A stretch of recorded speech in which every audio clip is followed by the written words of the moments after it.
ছোট লোক, ফকিরের বাচ্চা, তুই আমার রুমে ঢুকলি কেন? না মানে আপনাকে আন্টি নাস্তা খাওয়ার জন্য ডাকছে।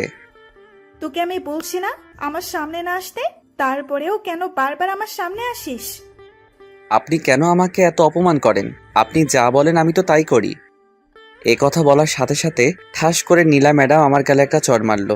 আমি গালে হাত দিয়ে দাঁড়িয়ে আছি। তোর সাহস দেখে আমি অবাক হচ্ছি, তুই আমার কথার উপর কথা বলিস। এ কথা বলে এর আগে হন হন করে নিচে চলে গেল। আসুন এবার আমার পরিচয় দিয়ে দেই। এতক্ষণ যার সাথে কথা বললাম সে হলো বড়লোক বাবার একমাত্র মেয়ে। ওর বাবা এদেশের টপ বিজনেসম্যানদের মধ্যে একজন, সে কারণে ওর এত অহংকার। নীলা ম্যাম এবার ইন্টার দ্বিতীয় বর্ষে পড়ে। সত্যি নীলা ম্যাম যতটা অহংকারী, আঙ্কেল আন্টি ঠিক তার বিপরীত। তাদের মাঝে কোনো অহংকার নেই, তারা আমাকে অনেক ভালোবাসে। ছোটবেলা থেকে এতিমখানায় বড় হয়েছি। এতিমখানায় থাকতে কয়েকটা টিউশনি করাতাম, সেগুলো দিয়েই পড়ালেখার খরচ চালাতাম। তারপর এসএসসি পাশ করে যখন কলেজে ভর্তি হলাম, তখন এতিমখানার মালিক আমার হাতে কিছু টাকা দিয়ে বলল তারা নাকি আমাকে আর এখানে রাখতে পারবে না। সেদিনই এতিমখানা থেকে আমার যাবতীয় জিনিসপত্র নিয়ে বেরিয়ে পড়লাম অজানা উদ্দেশ্যে। রাস্তা দিয়ে হাঁটছি আর ভাবতে লাগলাম কোথায় থাকবো, কি করব, এই পৃথিবীতে তো আমার আপন বলতে কেউ নেই। এসব কথা ভেবে আনমনে হাঁটছিলাম। হঠাৎ কিছু দূর যেতেই দেখলাম একটা লোক রাস্তায় অজ্ঞান হয়ে পড়ে আছে। আমি দৌড়ে তার কাছে গেলাম। লোকটার কাছেই যেতেই দেখলাম অজ্ঞান হয়ে পড়ে আছে। তারপর আমি তাকে তুলে পাশের একটা হাসপাতালে নিয়ে গেলাম। হাসপাতালে নেওয়ার কিছুক্ষণ পরেই লোকটার জ্ঞান ফিরে আসে। তারপর আমি আমার সবকিছু আঙ্কেলকে বললাম। তারপর উনি আমাকে ওনার বাড়িতে নিয়ে গেলেন। এভাবে আঙ্কেলের সাথে পরিচয়। বর্তমানে আসা যাক। এদিকে নিচ থেকে আমার ডাক আসলো, মানে আন্টি আমাকে নাস্তা করার জন্য ডাকছে। নাস্তার টেবিলে যেতেই নীলা ম্যাম আমাকে দেখে দাঁড়িয়ে পড়ল। কিরে মা, তোর আবার কি হলো? বাবা, তোমাকে আমি কতবার বলবো এই ছোট লোকটার সাথে আমি এক টেবিলে বসে খেতে পারবো না। আচ্ছা, তুই সবসময় ওর সাথে এমন ব্যবহার কেন করিস? ও তো আমাদের মতো একটা মানুষ, ওর কি কষ্ট হয় না? ছোট লোকের আবার কষ্টও হয়? আমাকে উদ্দেশ্য করে বলল, তুই এখনো দাঁড়িয়ে আছিস? যা, নাস্তা নিয়ে তোর রুমে চলে যা। তারপর আমি নাস্তা নিয়ে আমার রুমে চলে আসলাম। তারপর ভাবতে লাগলাম একটা মেয়ে এত অহংকারী হয় কিভাবে। নীলা ম্যাম কিন্তু দেখতে অনেক সুন্দর, কলেজের সব ছেলের ক্রাশ, কিন্তু কারোর সাথে প্রেম করে না। কথায় আছে সুন্দরী মেয়েরা একটু বেশি অহংকারী হয়, এক্ষেত্রেও ঠিক তাই হলো। আপনারা তো দেখলেন কেমন অহংকারী। নাস্তা শেষ করে কলেজে যাওয়ার জন্য গাড়ি নিয়ে নিচে দাঁড়িয়ে আছি। নীলা ম্যাম গাড়ির কাছে আসতেই ঠাস করে আমার গালে দুটো চড় বসিয়ে দিল। তারপর বলতে লাগলো, কুত্তার বাচ্চা, তোকে আমি কতদিন বলবো যে আমি যখন গাড়ির কাছে আসবো তখন গাড়ির দরজা খুলে দিবি? আমার মুখ দিয়ে কোনো কথা বের হচ্ছে না, গালে হাত দিয়ে দাঁড়িয়ে আছি মাথা নিচু করে। আমার দাঁড়িয়ে থাকা দেখে নীলা ম্যাম আবার বলতে লাগলেন, কি হলো, একটা দিয়েছি মন ভরেনি, আরেকটা দিতে হবে নাকি? সরি ম্যাম, এইরকম ভুল আর কখনো হবে না। সেটাই তোর জন্য ভালো হবে। তারপর আমি আর কোনো কথা না বলে দরজা খুলে দিলাম। নীলা ম্যাম গাড়ির ভিতরে গিয়ে বসলেন এবং আমি গাড়ি স্টার্ট দিলাম। গাড়ি চালাতে চালাতে মা বাবার কথা ভাবতে লাগলাম। মা বাবা, তোমরা কেন আমাকে একা করে চলে গেলে? আজ যদি তোমরা বেঁচে থাকতে তাহলে হয়তো আমাকে এই দিন দেখতে হতো না। এইসব কথা ভাবতে ভাবতে গাড়ি নিয়ে সোজা কলেজে চলে আসলাম। ও, আপনাদের তো বলা হয়নি, নীলা ম্যাম আর আমি একসাথে পড়ি। উনি এবার ইন্টার সেকেন্ড ইয়ারে পড়ে, আমিও সেম। তারপর নীলা ম্যাম গাড়ি থেকে নেমে ওনার ফ্রেন্ডদের কাছে চলে গেলেন আর আমি গাড়িতে বসে আছি, কারণ আমার কোনো বন্ধু নেই, তাই ক্লাস শুরু হওয়া পর্যন্ত গাড়ির ভিতরে বসে থাকি। এদিকে নীলা ম্যাম ওনার বান্ধবীদের কাছে যেতেই ওনার এক বান্ধবী বলল, কি রে নীলা, আজকে এত লেট করলি কেন? আর বলিস না, ছোট লোকটার সাথে ঝগড়া করতে গিয়ে দেরি হয়ে গেল। তুই কি আরিয়ানের কথা বলছিস? তো আর কথা বলবো, সকাল সকাল মাথাটা খারাপ করে দিল। কি করেছে ও, তুই এত রেগে আছিস? তারপর নীলা ম্যাম সকালে যা হয়েছে সবকিছু বলল। কি, তুই এই সামান্য কারণে ছেলেটার গায়ে হাত তুললি? তোর তো দেখছি ছোট লোকটার জন্য দরদ একেবারে উতলায় উঠছে। আচ্ছা, ও তো আমাদের মতো একজন মানুষ, ওর কি কষ্ট হয় না বল? ছোটবেলা থেকেই ছেলেটা মা বাবা হারিয়েছে। তোর যখন এতই দরদ হচ্ছে তাহলে জানা ওকে গিয়ে একটু আদর করে দে। এ কথা বলার সাথে সাথে নীলা ম্যাম সহ বাকি সবাই হাসতে লাগলো। যত খুশি তত হাস, একদিন সবাই তোরা তোদের ভুল বুঝতে পারবি। এখন জ্ঞান দেওয়া বন্ধ করে চল ক্লাসে যাই। তারপর নীলা ম্যাম আর ওনার ফ্রেন্ডরা ক্লাসে চলে গেলেন। এদিকে আমি গাড়ির ভিতরে বসে থাকতে থাকতে বোর হয়ে যাচ্ছি, তাই আমিও ক্লাসে চলে গেলাম। ক্লাসে ঢুকতেই হঠাৎ কারোর সাথে ধাক্কা লেগে পড়ে গেলাম। কিসের সাথে ধাক্কা খেলাম সেটা দেখতে যেই নিচে তাকালাম, অমনি আমি তো ভয় শেষ, কারণ নিচে একটা পরী বসে আছে আর আমার দিকে রাগীভাবে তাকিয়ে আছে। আমি তো ভয় শেষ, হাঁটু কাঁপতে লাগলো, কারণ এরকম পরিস্থিতিতে আগে কখনো পড়িনি, তাই ভয়টা একটু বেশি লাগছে। আমার এমন ভয় পাওয়া দেখে মেয়েটা বলতে লাগলো, এই যে মিস্টার, কি হলো? চোখে দেখেন না নাকি? সরি, আমি আপনাকে দেখতে পাইনি, প্লিজ আমাকে ক্ষমা করে দিন। এদিকে মেয়েটা আমার এইভাবে কথা বলা দেখে ভাবতে লাগলো, কি ব্যাপার, দোষ তো আমারও ছিল, কেন ক্ষমা চাইছে? না, ছেলেটাকে দেখে তো ভালো মনে হচ্ছে। ক্ষমা পরে দেখা যাবে, আগে আমাকে টেনে তুলুন। তুলসী। এই বলে আমি মেয়েটাকে টেনে তুললাম। তারপর আমি বলতে লাগলাম, আপনি আমাকে ক্ষমা করেছেন তো? আসলে আমি আপনাকে দেখতে পাইনি। না, আমি আপনাকে ক্ষমা করব না। আমি তো আপনার কাছে ক্ষমা চেয়েছি, আর তাছাড়া দোষ কিন্তু আপনারও আছে। আসলে এখানে আমার কোনো দোষ নেই, মেয়েটা নিজেই কোত্থেকে এসে আমার সাথে ধাক্কা খেলো। মেয়েটাকে দেখেই বড়লোকের মেয়ে মনে হচ্ছে, আর আপনারা তো জানেন বড়লোকরা কেমন, তাই আমি আগেই সরি বললাম। কি বললেন আপনি? আমার দোষ ছিল? আমি এখনই প্রিন্সিপাল স্যারের কাছে আপনার নামে নালিশ নিয়ে যাচ্ছি। আপনি আমাকে যা শাস্তি দিবেন দিন, তবুও স্যারের কাছে নালিশ দিবেন না প্লিজ, মনে মনে বলতে লাগলো। না, এবার মনে হয় একটু বেশিই যাচ্ছে। বেচারা কান্না করে দিল। কি হলো, কিছু বলছেন না কেন? ঠিক আছে, স্যারকে কিছু বলবো না, তবে আজকে থেকে আমি যা বলবো তাই শুনতে হবে। আজব তো, আপনি কে যে আপনার কথা আমাকে শুনতে হবে? ওকে, আমার কথা না শুনলেও একটু পর প্রিন্সিপাল এসে যা বলবে তা কি না শুনতে পারবেন? মেয়েটার কথা বলা দেখেই আমি বুঝে গেলাম ও কি বলতে চাইছে, তাই আমি আর কোনো কথা না বলেই হ্যাঁ বলে দিলাম। না, আপনি যা বলবেন আমি তাই শুনবো। ওকে, ঠিক আছে। এখন বলুন আমাকে কি করতে হবে? বেশি কিছু না, এখন আপাতত আমার সাথে বন্ধুত্ব করতে হবে। এই আপনার মতলবটা কি বলেন তো? আমি তো আপনাকে বন্ধু হতে বললাম, এতে মতলবের কি আছে? না মানে আমি মনে করছিলাম আপনি আমাকে শাস্তি দিবেন তাই, আর তাছাড়া এখন পর্যন্ত আমার সাথে কোনো ছেলেই বন্ধুত্ব করলো না, আর আপনি তো মেয়ে। কে আপনার সাথে বন্ধুত্ব করলো কি করলো না আমার তাতে কিছু যায় আসে না। এখন বলুন আমার সাথে বন্ধুত্ব করবেন কি না। আমি ভাবতে লাগলাম কলেজে আসলো তো সারাক্ষণ একাই থাকি, তার চেয়ে বরং এর সাথে বন্ধুত্ব করলে মন্দ হয় না। আচ্ছা ঠিক আছে, আমি রাজি। ওকে, তাহলে আজ থেকে আমরা একে অপরকে তুই করে বলবো। তারপর ওর সাথে পরিচয় হয়ে নিলাম। ওর নাম হচ্ছে তাবাসসুম তিশা। এখানে ওর নানুবাড়িতে থেকে লেখাপড়া। ওর বাবা একজন বড় ব্যবসায়ী। ওর সাথে পরিচয় হতে হতে ক্লাসে স্যার চলে আসলো। তারপর ও ওর জায়গায় চলে গেল আর আমি আমার জায়গায়। এভাবে প্রত্যেকটা ক্লাস শেষ করলাম। তারপর ক্লাস শেষ করে যেই বের হতে লাগলাম, অমনি পেছন থেকে কেউ একজন ডাকলো। সে আর কেউ নয়, নীলা ম্যাম। আমার কাছে এসে বলতে লাগলো, এই শোন, আমার জুতোগুলো ময়লা হয়ে গেছে, এক্ষুনি গিয়ে পালিশ করে নিয়ে আয় যা।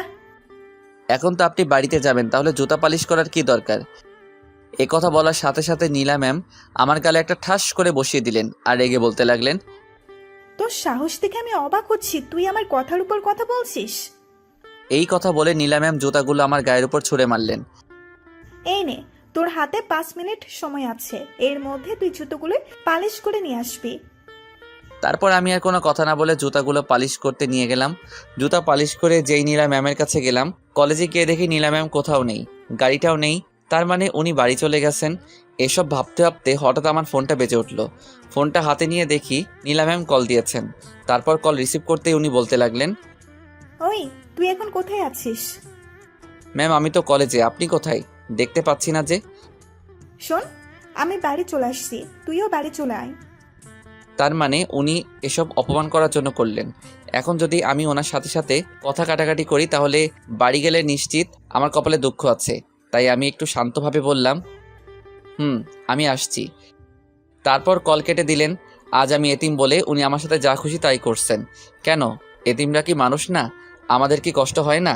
এসব ভাবতে ভাবতে দু চোখ পানিতে ভরে গেল। হঠাৎই কেউ একজন আমার সামনে একটা টিস্যু ধরলো। আমি কোনো দিকে না তাকিয়ে টিস্যুটা হাতে নিয়ে চোখের পানিগুলো মুছলাম। চোখ মুছে যেই সামনে তাকাতেই দেখি তিশা দাঁড়িয়ে আছে। আমাকে বলতে লাগলো, কি জনাব, কান্না করছিলেন কেন? কই কান্না করছি, চোখে কি যেন একটা পড়লো। তুই কি ভেবেছিস আমি কিছু দেখিনি? দেখলে আবার জিজ্ঞেস করছিস কেন? আচ্ছা, ও কি তোর সাথে সবসময় এরকম ব্যবহার করে? সুযোগ পেলে অপমান করে। আজ তো দেখলি। ও তোর সাথে এমন করে, তুই কিছু বলতে পারিস না? তুই আমার ব্যাপারে সব জানিস। ওরা যদি না থাকতো তাহলে আমার কি হতো? হয়তো রাস্তায় পড়ে মরে থাকতাম। তুই এত ভালো কেন রে? আচ্ছা, আমি যে ভালো তা কিভাবে বুঝলি? খারাপও তো হতে পারি। সকালে যেটা হলো সেটাতে তোর কোনো দোষ ছিল না, তারপরও তুই দোষ স্বীকার করলি। তখনই আমি বুঝে গেছি তুই কেমন। আচ্ছা, এসব কথা থাক, এবার আমাকে বাড়ি যেতে হবে। আচ্ছা যা, যাওয়ার আগে তোর মোবাইল নাম্বারটা দিয়ে যা। আচ্ছা, ইনে ধর 018905224। তারপর ওকে বিদায় দিয়ে বাড়িতে চলে আসলাম। বাড়িতে এসে জুতাগুলো নিয়ে নীলা ম্যামের রুমে গেলাম। দরজার সামনে এসে বললাম, ম্যাম আসবো? বল, কেন এসেছিস? ম্যাম, আপনার জুতাগুলো নিয়ে এসেছি। তুই কি করে ভাবলি জুতোগুলো আমি পায়ে দিব? কেন ম্যাম, এগুলো তো আমি ঠিকভাবে পালিশ করে এনেছি। চুপ! জুতোগুলোতে তোর মতো ছোট লোকের হাতের স্পর্শ লেগেছে। এখন এগুলো নিয়ে এখান থেকে চলে যা। আচ্ছা ম্যাম, একটা কথা বলবো। কি বলবি? তাড়াতাড়ি বল। আপনি আমাকে কেন এত অপমান করেন? আমি তো আপনার কোনো ক্ষতি করিনি। আপনি যা বলেন আমি তাই করি, তবু কেন এমন করেন? তোর এই প্রশ্নের উত্তর আমি দিতে পারবো না। শুধু এটা জেনে রাখ, তোকে দেখলেই আমার গা ঘিন ঘিন করে। আর কয়টা দিন আমাকে সহ্য করুন, তারপর চিরদিনের জন্য এই বাড়ি ছেড়ে চলে যাব। সেটাই তোর জন্য ভালো হবে। তারপর আমি আর কোনো কথা না বলে নিজের রুমে চলে আসলাম। তারপর ফ্রেশ হয়ে বিছানায় শুয়ে পড়লাম। হঠাৎই ফোনটা বেজে উঠলো। হাতে নিয়ে দেখি আননোন নাম্বার, তাই কলটা না ধরে কেটে দিলাম। আমি আবার আননোন নাম্বার থেকে কল আসলে তেমন কথা বলি না, তাই কেটে দিলাম। এভাবে পরপর আরও দুবার কল দিল, দুবারই কেটে দিলাম। তৃতীয়বার কল আসায় চিন্তায় পড়ে গেলাম, কে হতে পারে যে আমাকে এতবার ফোন দিচ্ছে? না, দেখতে হবে। তারপর ফোনটা রিসিভ করলাম। রিসিভ করতে উপাস থেকে যা বলল, ওই কুত্তা হনুমান, নাকবোচা বানর, গন্ডার, শিয়াল, হাতি। এই ভদ্রভাবে কথা বলুন। আর এইসব কি ভাষা ব্যবহার করছেন? চুপ কর কুত্তা। আপনি আবারও তুই তোকারি করছেন। আপনার পরিচয় দিন, না হলে আমি ফোন রাখছি। এই ফোন রাখবি না, আমি তিশা বলছি। ও তুই? আগে বলবি তো। চুপ কর কুত্তা। তোকে এতগুলো কল দিলাম, ধরিসনি কেন? সরি রে, আমি আসলে বুঝতে পারিনি এটা তুই ছিলি। হুম এবার বল, কেন ফোন দিয়েছিস? এমনি তোর সাথে কথা বলতে ইচ্ছে করছিল তাই। এমনি কেউ ফোন দেয় নাকি? দরকার থাকলে বল। তোকে ফোন দিতে কি আবার কারণ লাগবে নাকি? অবশ্যই কারণ লাগবে। ও, বুঝতে পারছি। তার মানে তুই এখনো আমাকে বন্ধু ভাবতে পারিসনি। আরে না, আমি তোকে সেটা বলিনি। আমার যা বুঝার তা বুঝে গেছি। এই কথা বলে তিশা লাইন কেটে দিল। ওর সাথে এইভাবে কথা বলা ঠিক হয়নি। কালকে কলেজে গেলে সরি বলবো। তারপর ফোন রেখে ঘুমানোর চেষ্টা করলাম। বিকেলবেলা কারো ডাকে ঘুমটা ভাঙলো। তাকিয়ে দেখি আন্টি আমাকে ডাকছে। তারপর আমি উঠে বসলাম। আন্টি, কিছু বলবেন? তুই কি ঘুমাচ্ছিলি? না, ওই চোখটা একটু লেগেছিল। তাহলে তো আমি তোর ঘুমে ডিস্টার্ব করলাম। না আন্টি, বলুন কি লাগবে। তারপর উনি আমার হাতে একটা লম্বা বাজারের লিস্ট ধরিয়ে দিলেন বাজার করে আনার জন্য। মনে হয় আজকে বাড়িতে কেউ আসবে। আমি আন্টিকে জিজ্ঞেস করলাম, আন্টি আজকে কি বাসায় মেহমান আসবে? নীলা বলল ওর বান্ধবীরা আসবে। এখন যা, গিয়ে তাড়াতাড়ি বাজার করে আন। আচ্ছা। নীলা ম্যামের বান্ধবীরা আসবে শুনে আমার মন খারাপ হয়ে গেল, কারণ ওরা ততবারই আমাকে অপমানিত হতে হয়। তারপর বাজারে চলে গেলাম। বাজার করে বাড়িতে আসলাম। বাড়িতে আসার কিছুক্ষণ পরে মাগরিবের আজান দিল। তারপর মসজিদে চলে গেলাম নামাজ পড়তে। নামাজ পড়া শেষ হলেই বাড়ির দিকে রওনা দিলাম। বাড়ির সামনে আসতেই দুটো প্রাইভেট কার দেখতে পেলাম। বুঝতে আর বাকি রইল না যে ওনারা চলে এসেছে। তারপর বাড়ির ভিতরে ঢুকতেই দেখলাম সবাই সোফার উপর বসে আছে। ওদের মধ্যে দুজন ছেলে আছে। ছেলে দুটোকে আমার চেনা চেনা লাগছে, কোথাও যেন দেখেছি। এসব ভাবতে লাগলাম। হঠাৎই নীলা ম্যাম আমাকে দেখতে পেয়ে বলতে লাগলেন, ওই তোরা সবাই দেখ, নবাবজাদা এসে গেছে। আসলে নামাজ পড়তে গিয়েছিলাম। তারপর যা, আর ওদের জন্য কিছু নাস্তা নিয়ে আয়। আচ্ছা ঠিক আছে, নিয়ে আসছি। তারপর আমি রান্নাঘরে গিয়ে ওদের জন্য নাস্তা নিয়ে আসলাম। তারপর সবাইকে নাস্তা দিতে লাগলাম। যখনই ছেলে দুটোর সামনে আসলাম অমনি ওরা দুজন বলতে লাগলো, নীলা, কি রে, এই খ্যাটটা তোদের বাড়িতে কি করছে? আর বলিস না, বাবা কি দেখেছে ওর মতো একটা খ্যাত এই বাড়িতে নিয়ে আসলো সেটাই বুঝতে পারছি না।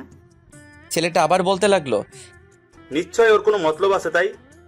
এইভাবে আরো নানাভাবে সবাই আমাকে অপমান করতে লাগলো। হঠাৎই কেউ একজন বলতে লাগলো, তাকিয়ে দেখি নীলা ম্যামের বান্ধবী জয়া। এই তোরা সবাই কি শুরু করলি? যে একটু সুযোগ পেলি অমনি সবাই মিলে ছেলেটাকে অপমান করা শুরু করলি। কি রে, তোর আবার কি হলো? কিছুদিন ধরে দেখছি তুই ওর হয়ে একটু বেশিই কথা বলছিস। আমি ওর হয়ে কোনো কথা বলছি না, শুধু তোদের ভুলটা ধরিয়ে দিচ্ছি। ও আচ্ছা, এখন কি আমাকে তোর কাছে ঠিক ভুল শিখতে হবে নাকি? হ্যাঁ, অবশ্যই শিখতে হবে, কারণ তোর মাঝে অহংকারী মনোভাবটা একটু বেশি আছে। তুই কিন্তু এবার একটু বেশিই বলছিস। উচিত কথা বললাম তো, তাই। দেখ, তুই যদি আজকে আমার ফ্রেন্ড না হয়ে অন্য কেউ হতি, তাহলে আমি তোর সাথে কি যে করতাম। তুই কি করবি আমার জানা আছে, পারবি শুধু কথায় কথায় মানুষকে অপমান করতে। এদিকে আমি দর্শকের মতো দাঁড়িয়ে ওদের দুজনের ঝগড়া দেখছি, মনে হচ্ছে যেন আমি টিভিতে কোনো সিরিয়াল দেখছি। আমি ভাবতে লাগলাম জয়ার হঠাৎ আবার কি হলো? কিছুদিন আগেও তো আমাকে অপমান করার জন্য সারাক্ষণ আমার পিছনে পড়ে থাকতো, আর এখন সেই কিনা আমার হয়ে প্রতিবাদ করছে।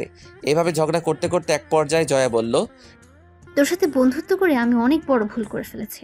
যে মানুষকে মানুষ মনে করে না, তার সাথে আবার কিসের বন্ধুত্ব? এই কথা বলে জয়া চলে গেল। এদিকে জয়া চলে যাওয়ার পর নীলা ম্যাম আমার সামনে এসে ঠাস করে একটা চড় মেরে বলল, আজ শুধুমাত্র তোর কারণে জয়া আমার সাথে এরকম ব্যবহার করলো। বল, তুই ওকে কি জাদু করেছিস?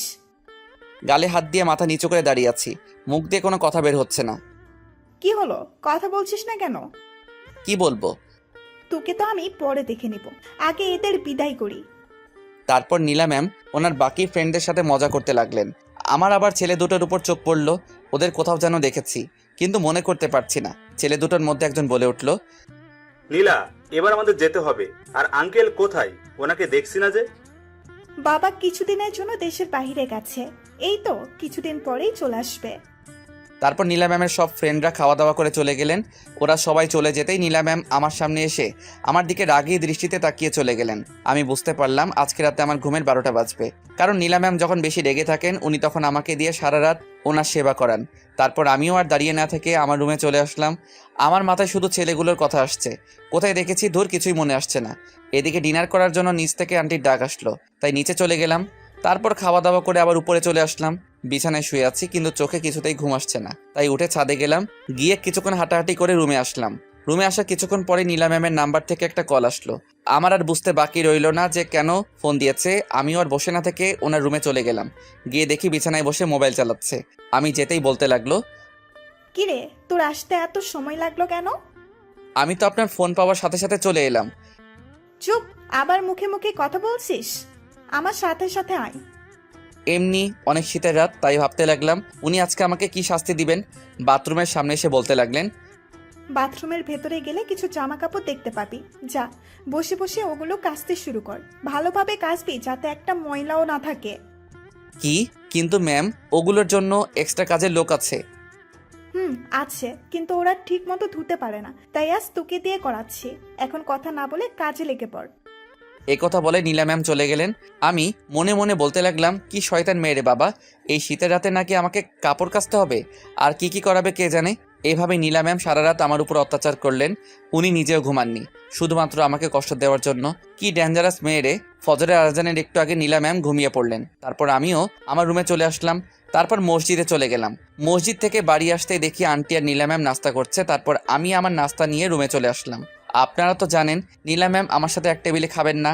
আঙ্কেল আন্টি এত ভালো, আমাকে অনেক ভালোবাসে, ওনাদের মাঝে বিন্দু মাত্র অহংকার নেই। কিন্তু মেয়েটা কিভাবে যে এত অহংকারী হলো কে জানে। তারপর নাস্তা শেষে কিছুক্ষণ পড়লাম। কালকে রাতে কিছুই পড়া হয়নি। পড়তে পড়তে কলেজে যাওয়ার সময় হয়ে গেল।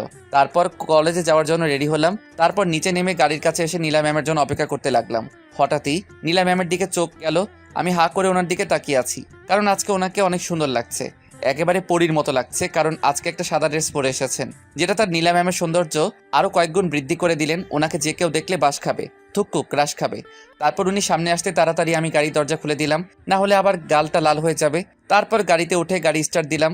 তারপর উনি আমাকে বলতে লাগলেন, আচ্ছা, তোর কি লজ্জা শরম বলতে কিছু নেই? কেন আবার কি করলাম? তোকে এত অপমান করি, তারপরেও তুই কেন এ বাড়িতে পড়ে আছিস? তুই কেন বুঝিস না তোকে আমি একদম সহ্য করতে পারি না? সময় হলেই এই বাড়ি ছেড়ে চলে যাব। যত তাড়াতাড়ি পারিস চলে যা। আমি ভাবছি ফাইনাল পরীক্ষাটা দিয়েই এখান থেকে চলে যাব। পরীক্ষার আর মাত্র 2 মাস বাকি। এই 2 মাস না হয় একটু কষ্ট করেই থেকে যাই। কলেজের সামনে এসে গাড়ি থামালাম। তারপর উনি গাড়ি থেকে নেমে গেলেন। ওই শোন, এখন থেকে কলেজে আসলে তুই তোর মতো থাকবি, আমি আমার মতো থাকবো। কিন্তু আঙ্কেল তো বলল সারাক্ষণ আপনার সাথে থাকতে। আমি যা বলছি তাই করবি, আর আমার কোনো কিছু দরকার হলে তোকে ডেকে নিব। আচ্ছা ঠিক আছে। তারপর নীলা ম্যাম চলে গেলেন। উনি চলে যাওয়ার পরেই আমি ক্যাম্পাসে একটা গাছের নিচে বসে বসে মোবাইল চালাতে হঠাৎই কেউ একজন পিছন থেকে এসে আমার মাথার চুলগুলো ধরে জোরে জোরে টানতে লাগলো। পিছন ফিরে তাকাতেই দেখি তিশা হিংস্র বাঘিনীর মতো আমার দিকে তাকিয়ে আছে। ওকে এভাবে তাকিয়ে থাকতে দেখে আমার ভয় হলো। ওই কি করছিস কি? ছাড় বলছি, লাগছে কিন্তু। চুপ কর কুত্তা, তুই আমার সাথে কোনো কথা বলবি না। আচ্ছা ঠিক আছে, আমি আর তোর সাথে কোনো কথা বলবো না। একথা বলার সাথে সাথে তিশা আমার শার্টের কলার ধরে রাগী দৃষ্টিতে তাকিয়ে বলল, কি বললি? তুই আর আমার সাথে কথা বলবি না? কি করছিস কি? কলার থেকে হাত সরা। দেখ সবাই কিভাবে তাকিয়ে আছে। আর তাছাড়া তুই তো বললি আমি যেন তোর সাথে কথা না বলি। যা বলেছি রাগের মাথায় বলেছি, এবার বল কালকে ফোনে কথা বলার সময় আমাকে কি বলেছিস? তুই কি বলছিস আমি কিছু বুঝতেছি না। আহারে কচি খোকা, কিছু মনে নেই তাই তো? হুম। চুপ কর কুত্তা, এবার বল কেন এভাবে কথা বলেছিস? তিশা খুব ভালো মেয়ে। ওর সাথে পরিচয় মাত্র একদিনের। এই একদিনে ও আমাকে অনেক আপন করে নিয়েছে। ও সত্যি সত্যি আমাকে ওর বন্ধু ভাবছে, কিন্তু আমি তা পারিনি, কারণ ওর সাথে বন্ধুত্ব করার যোগ্যতা আমার নেই। আপনার তো জানেনই ওর স্ট্যাটাস আমার স্ট্যাটাস এক নয়, তাই আমি ভাবছি ওর সাথে বন্ধুত্ব রাখবো না। আমি কোনো ভুল বলিনি। তাছাড়া তুই আমাকে দরকার ছাড়া কেন কল দিবি? তুই আমাকে একটা কথা বল, আমি তোর কি? আমি তোকে কিছুই মনে করি না। আমাকে তোর বন্ধু ভাবতে পারিসনি তাই তো? হুম। তাহলে কি গার্লফ্রেন্ড মনে করিস? কি যাতা বলছিস? আমি তোকে গার্লফ্রেন্ড কেন ভাবতে যাব? একদম আমার সামনে রাগ দেখাবি না। বল তুই আমাকে কি ভাবিস? দেখ তোর আর আমার বন্ধুত্ব করা মানায় না। কেন মানায় না? তুই কি কোনো বিখ্যাত ব্যক্তি নাকি? দেখ তোর স্ট্যাটাস আর আমার স্ট্যাটাস এক নয়। কোথায় তুই আর কোথায় আমি, তাই বলছি তোর সাথে আমার যায় না। দেখ বন্ধুত্ব করতে স্ট্যাটাস লাগে না, সুন্দর একটা মন লাগে। জানি বন্ধুত্ব করতে সুন্দর একটা মন লাগে, যেটা তোর আছে। আছে বলে তুই আমার মতো একটা ছেলের সাথে বন্ধুত্ব করতে চাচ্ছিস। আমার পিছনে পড়ে না থেকে এই কলেজে আরো অনেক সুন্দর সুন্দর ছেলে আছে যারা তোর যোগ্য। এতক্ষণ পর্যন্ত তুই অনেক কথা বলেছিস, আর না তুই কি ভুলে যাচ্ছিস প্রথম দিন আমাকে কি বলেছিস? আমি যা বলবো তুই নাকি তাই করবি। বলেছি, কিন্তু সেটা তাহলে এখন কি হলো? আমি তো তোর সাথে বন্ধুত্ব করতে চাচ্ছি। বলেছি, কিন্তু সেটা বন্ধুত্ব করার জন্য নয়। আমি মনে করেছি তুই আমাকে শাস্তি দিবি। আমি তো শুধু তোর সাথে বন্ধুত্ব করতে চাইছি, তুই কেন এমন করছিস? ওই যে বললাম না স্ট্যাটাস। আর তাছাড়া আমি এটা বুঝতে পারছি তুই কেন আমার পিছনে এভাবে পড়ে আছিস। ওর সাথে কথা বলতে বলতে কখন যে ক্লাসের সময় হয়ে গেল বুঝতেই পারিনি। দেখ তিশা, আমি আর এই ব্যাপারে কোনো কথা বলতে চাই না। ক্লাসের সময় হয়ে গেল, আমি যাচ্ছি। এ কথা বলেই চলে আসলাম। তিশা চাইছেটা কি? ও কেন আমার সাথে এমন করছে? এই কলেজে তো আমার থেকেও অনেক স্মার্ট ছেলে আছে। ও তাদের সাথে বন্ধুত্ব না করে আমার সাথে কেন? কে জানে কি চলছে ওর মনে। এদিকে তিশা ভাবছে, তোকে তো আমার সাথে কথা বলতে হবেই। আমিও দেখবো তুই কিভাবে আমার সাথে কথা না বলিস। আমি ক্লাসে গিয়ে নীলা ম্যাম আর ওনার বান্ধবীরা আগে থেকে ক্লাসে বসে আছে।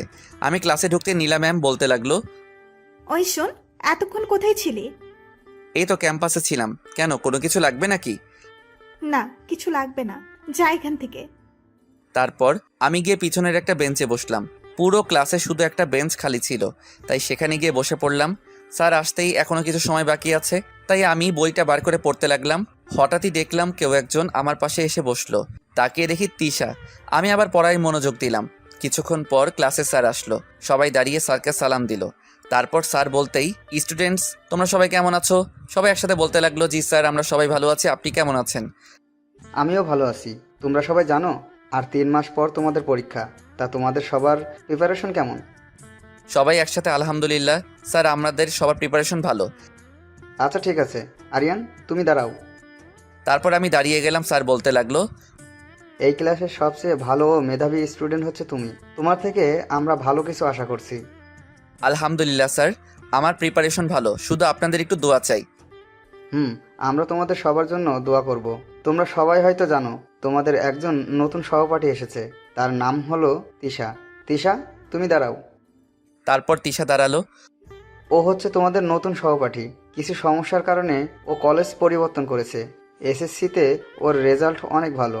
আমরা জানি ও এসএসসিতেও আমাদের কিছু উপহার দিবে। তিশা তোমার যদি কোনো সমস্যা থাকে বলতে পারো। স্যার কলেজ পরিবর্তন করায় আমার কিছু সমস্যা হয়েছে। কি সমস্যা বলতে পারো? ট্রান্সফার হওয়ার কারণে স্যার আমি কিছু ক্লাস করতে পারিনি। এখন স্যার ওই ক্লাসগুলোতে স্যারেরা কি পড়িয়েছে আমি জানি না। আমি তোমার সমস্যা বুঝতে পারছি। তুমি চাইলে ক্লাসের কারো কাছ থেকে পড়াটা বুঝে নিতে পারো। আমি তো তেমন কাউকে চিনি না। আচ্ছা ঠিক আছে, আরিয়ান তুমি দাঁড়াও। ও হচ্ছে আরিয়ান, এই ক্লাসের সব থেকে ভালো স্টুডেন্ট। তুমি চাইলে ওর থেকে পড়া বুঝে নিতে পারো। আরিয়ান তোমাকে বলছি, তুমি ওকে সব পড়া ভালোভাবে বুঝিয়ে দিবে, ঠিক আছে? মনে মনে ভাবতে লাগলাম, যতই ওর দূরে থাকার চেষ্টা করছি ও তো দেখছে আরও আমার কাছে আসছে। আচ্ছা ঠিক আছে। তারপর স্যার ক্লাস করে চলে গেলেন। তিশা দেখে আমার দিকে তাকিয়ে হাসছে। কি হলো, এখানে হাসির কি আছে? আহারে বেচারা, তোর মুখটা দেখে আমার হাসি পাচ্ছে। দাঁত দেখানো বন্ধ কর। এই যে মহাশয়, এখন বেশি কথা না বলে আমাকে পড়াটা বুঝিয়ে দাও দেখি। আমি স্যার নই যে তোকে পড়া বোঝাবো। স্যারকে বলিস বুঝিয়ে দিবে। এই তুই কি ভুলে গেছিস স্যার একটু আগে কি বলে গেল? মনে আছে, কিন্তু আমি তোকে এখন পড়া বোঝাতে পারবো না। বেশি কথা না বলে যা তো এখান থেকে। না, তোকে এখনই বুঝিয়ে দিতে হবে। তিশা দেখ, এখন আমার ভালো লাগছে না। ওকে, তাহলে আমি যাচ্ছি স্যারের কাছে। এ কথা বলেই তিশা উঠে দাঁড়ালো। আমি ভাবতে লাগলাম, এখন যদি ওকে পড়াটা না বুঝিয়ে দেই তাহলে তো স্যারের কথা অমান্য করা হবে। না, তা আমি কিছুতেই করতে পারি না। এদিকে আমাকে এভাবে ভাবতে দেখে তিশা বলতে লাগলো, কি যাবো নাকি স্যারের কাছে? না, যাওয়ার দরকার নেই, বস এখানে। তারপর ওকে পড়া বুঝিয়ে দিতে লাগলাম। আমি খাতার দিকে তাকিয়ে ওকে পড়া বোঝাচ্ছিলাম। পড়া বোঝানো শেষ করে যেই ওর দিকে তাকালাম, দেখলাম ও হা করে আমার দিকে তাকিয়ে আছে। ওই কি হলো, বুঝেছিস? ও কোনো কথাই বলছে না। এবার আমার একটু রাগ হলো। রাগ উঠলে আমি নিজেকে কন্ট্রোল করতে পারি না। দিলাম কষে একটা থাপ্পড় ওর গালে। থাপ্পড় খেয়ে ও চোখ বড় বড় করে আমার দিকে তাকিয়ে আছে। তারপর গালে হাত দিয়ে বলতে লাগলো, উত্তা, তুই আমাকে থাপ্পড় মারলি? মেরেছি, বেশ করেছি। তোকে সে কখন থেকে ডাকছি, কিন্তু তোর কোনো সাড়া নেই। তাই বলে তুই আমাকে থাপ্পড় মারবি? আমি এখনই স্যারকে বলে দিব। ও যখন গালে হাত দিয়ে কথাগুলো বলছিল না, তখন ওকে দেখতে একদম বাচ্চাদের মতো লাগছিল। দুহাত দিয়ে গাল দুটো টেনে দিতে ইচ্ছে করছিল। ওর এই অবস্থা দেখে মুহূর্তেই আমার সব রাগ উধাও হয়ে গেল। আমার হাসিও পাচ্ছে। আমি জোরে জোরে হাসতে লাগলাম। একে তো আমাকে থাপ্পড় মারলি, তারপর আবার হাসছিসও। আমার তো এমনি হাসি পাচ্ছে। দাঁড়া, স্যার আসুক, তাহলে আমি সব বলে দিব। হঠাৎই কেউ একজন এসে আমার সামনে দাঁড়ালো। আমি মাথা তুলে দেখি নীলা ম্যাম রাগী দৃষ্টিতে আমার দিকে তাকিয়ে আছে। তোকে একটা মেয়ের গায়ে হাত তোলার অধিকার কে দিল বল? ম্যাম, আমি তো। চুপ কর, তোদের মতো ছেলেদের না আমরা ভালো করে চিনি। এ কথা বলে ঠাস করে আমার গালে একটা চড় বসিয়ে দিল। তারপর বলতে লাগলো, তুই এক্ষুনি ওর কাছে হাত জোর করে ক্ষমা চাইবি। তারপর তিশা বলতে লাগলো, এই দাঁড়া, তোকে ক্ষমা চাইতে হবে না। ক্ষমা চাইবে না মানে? 100 বার ও ক্ষমা চাইবে। আপনি কে যে আপনাকে এখানে কি আসতে বলেছে? আর ও আমাকে থাপ্পড় মেরেছে, আপনাকে নয়। এখন জান তো এখান থেকে। আমি শুধু ওদের কথা শুনছি আর গালে হাত দিয়ে দাঁড়িয়ে আছি। আমি তোর কাছে বিচার করছিলাম, আর তুমি কিনা আমাকেই। যে মেয়ে অকারণে একটা ছেলের গায়ে হাত তুলে তাকে সবসময় অপমান করে, সে বিচার করবে। এ কথা বলে তিশা হাসতে লাগলো। তুমি কিন্তু এবার একটু বেশিই বলছো। কি হলো, এখনো দাঁড়িয়ে আছেন কেন? চলে যান বলছি। তারপর নীলা ম্যাম রাগে হনহন করতে করতে চলে গেল। তিশা আমাকে বলতে লাগলো, তো খুব লেগেছে তাই না? আরে না, এরকম চড় থাপ্পড় কত খেয়েছি। তার আগে তুই আমাকে ক্ষমা করে দে। ক্ষমা কি জন্য? ওই যে তোকে চড় মারলা সেই জন্য। ওই, আমাকে তোকে একবারও ক্ষমা চাইতে বলেছি? তুই মুখে বলছিস না, কিন্তু মনে মনে ঠিকই চাইছিস। এই চুপ কর, বেশি কথা না বলে পড়াটা আবার বুঝিয়ে দে। তারপর আর কি, আমি ওকে আবার পড়াটা বুঝিয়ে দিলাম। এইভাবে প্রত্যেকটা ক্লাস শেষ করলাম। ক্লাস শেষ হওয়ার সাথে সাথে বের হয়ে গেলাম। তিশা পিছন থেকে অনেক ডেকেছিল, কিন্তু আমি ওর কথা না শুনেই চলে আসলাম। তারপর গাড়ির কাছে এসে নীলা ম্যামের জন্য অপেক্ষা করতে লাগলাম। কিছুক্ষণ পরে নীলা ম্যাম চলে আসলেন। তারপর ওনাকে নিয়ে বাড়িতে চলে আসলাম। বাড়িতে এসে রুমে বসে কিছুক্ষণ রেস্ট নিচ্ছিলাম। শুয়ে থাকতে ভালো লাগছে না, তাই নিচে চলে গেলাম। গিয়ে দেখে আন্টি রান্নাঘরে কী যেন তৈরি করছেন। আমি গিয়ে বললাম, আন্টি কী রান্না করছেন? আর ওনাকে দেখে মনে হচ্ছে ওনার শরীর খারাপ। আন্টি কী রান্না করছেন? দেখ না, নীলার নাকি খিদে পেয়েছে, তাই ওর জন্য কিছু বানাতে আসলাম। তাই বলে আপনি খাবার বানাতে আসবেন আর আপনাকে দেখে মনে হচ্ছে আপনার শরীর খারাপ? মাথাটা একটু ব্যথা করছে। আপনাকে আর কিছু করতে হবে না, যান রুমে গিয়ে রেস্ট নিন। তারপর আমি জোর করে আমাকে রান্নাঘর থেকে পাঠালাম। আমি ভাবতে লাগলাম নীলা ম্যামের জন্য কী বানানো যায়। আমি আবার রান্নাটা ভালো পারি। এতিমখানায় যখন থাকতাম তখন রান্না শিখে নেই। তারপর অনেক ভেবে নীলা ম্যামের জন্য পাস্তা বানাতে লাগলাম। তারপর বানানো শেষ করে নীলা ম্যামের রুমে নিয়ে গেলাম। রুমের সামনে এসে দরজা নক করলাম। কে রে? ম্যাম, আমি আপনার জন্য খাবার নিয়ে এসেছি। ও তুই তুই আমার জন্য নাস্তা বানিয়েছিস? আসলে আন্টির মাথা ব্যথা করছে আর কাজের মেয়েটাও বাড়ি নেই, তাই আমি খাবার বানালাম। তুই কি করে ভাবলি তোর রান্না করা খাবার আমি খাবো? ম্যাম, একবার খেয়ে তো দেখুন। যদি ভালো না লাগে আপনি আমাকে যা শাস্তি দিবেন তা আমি মাথা পেতে নিব।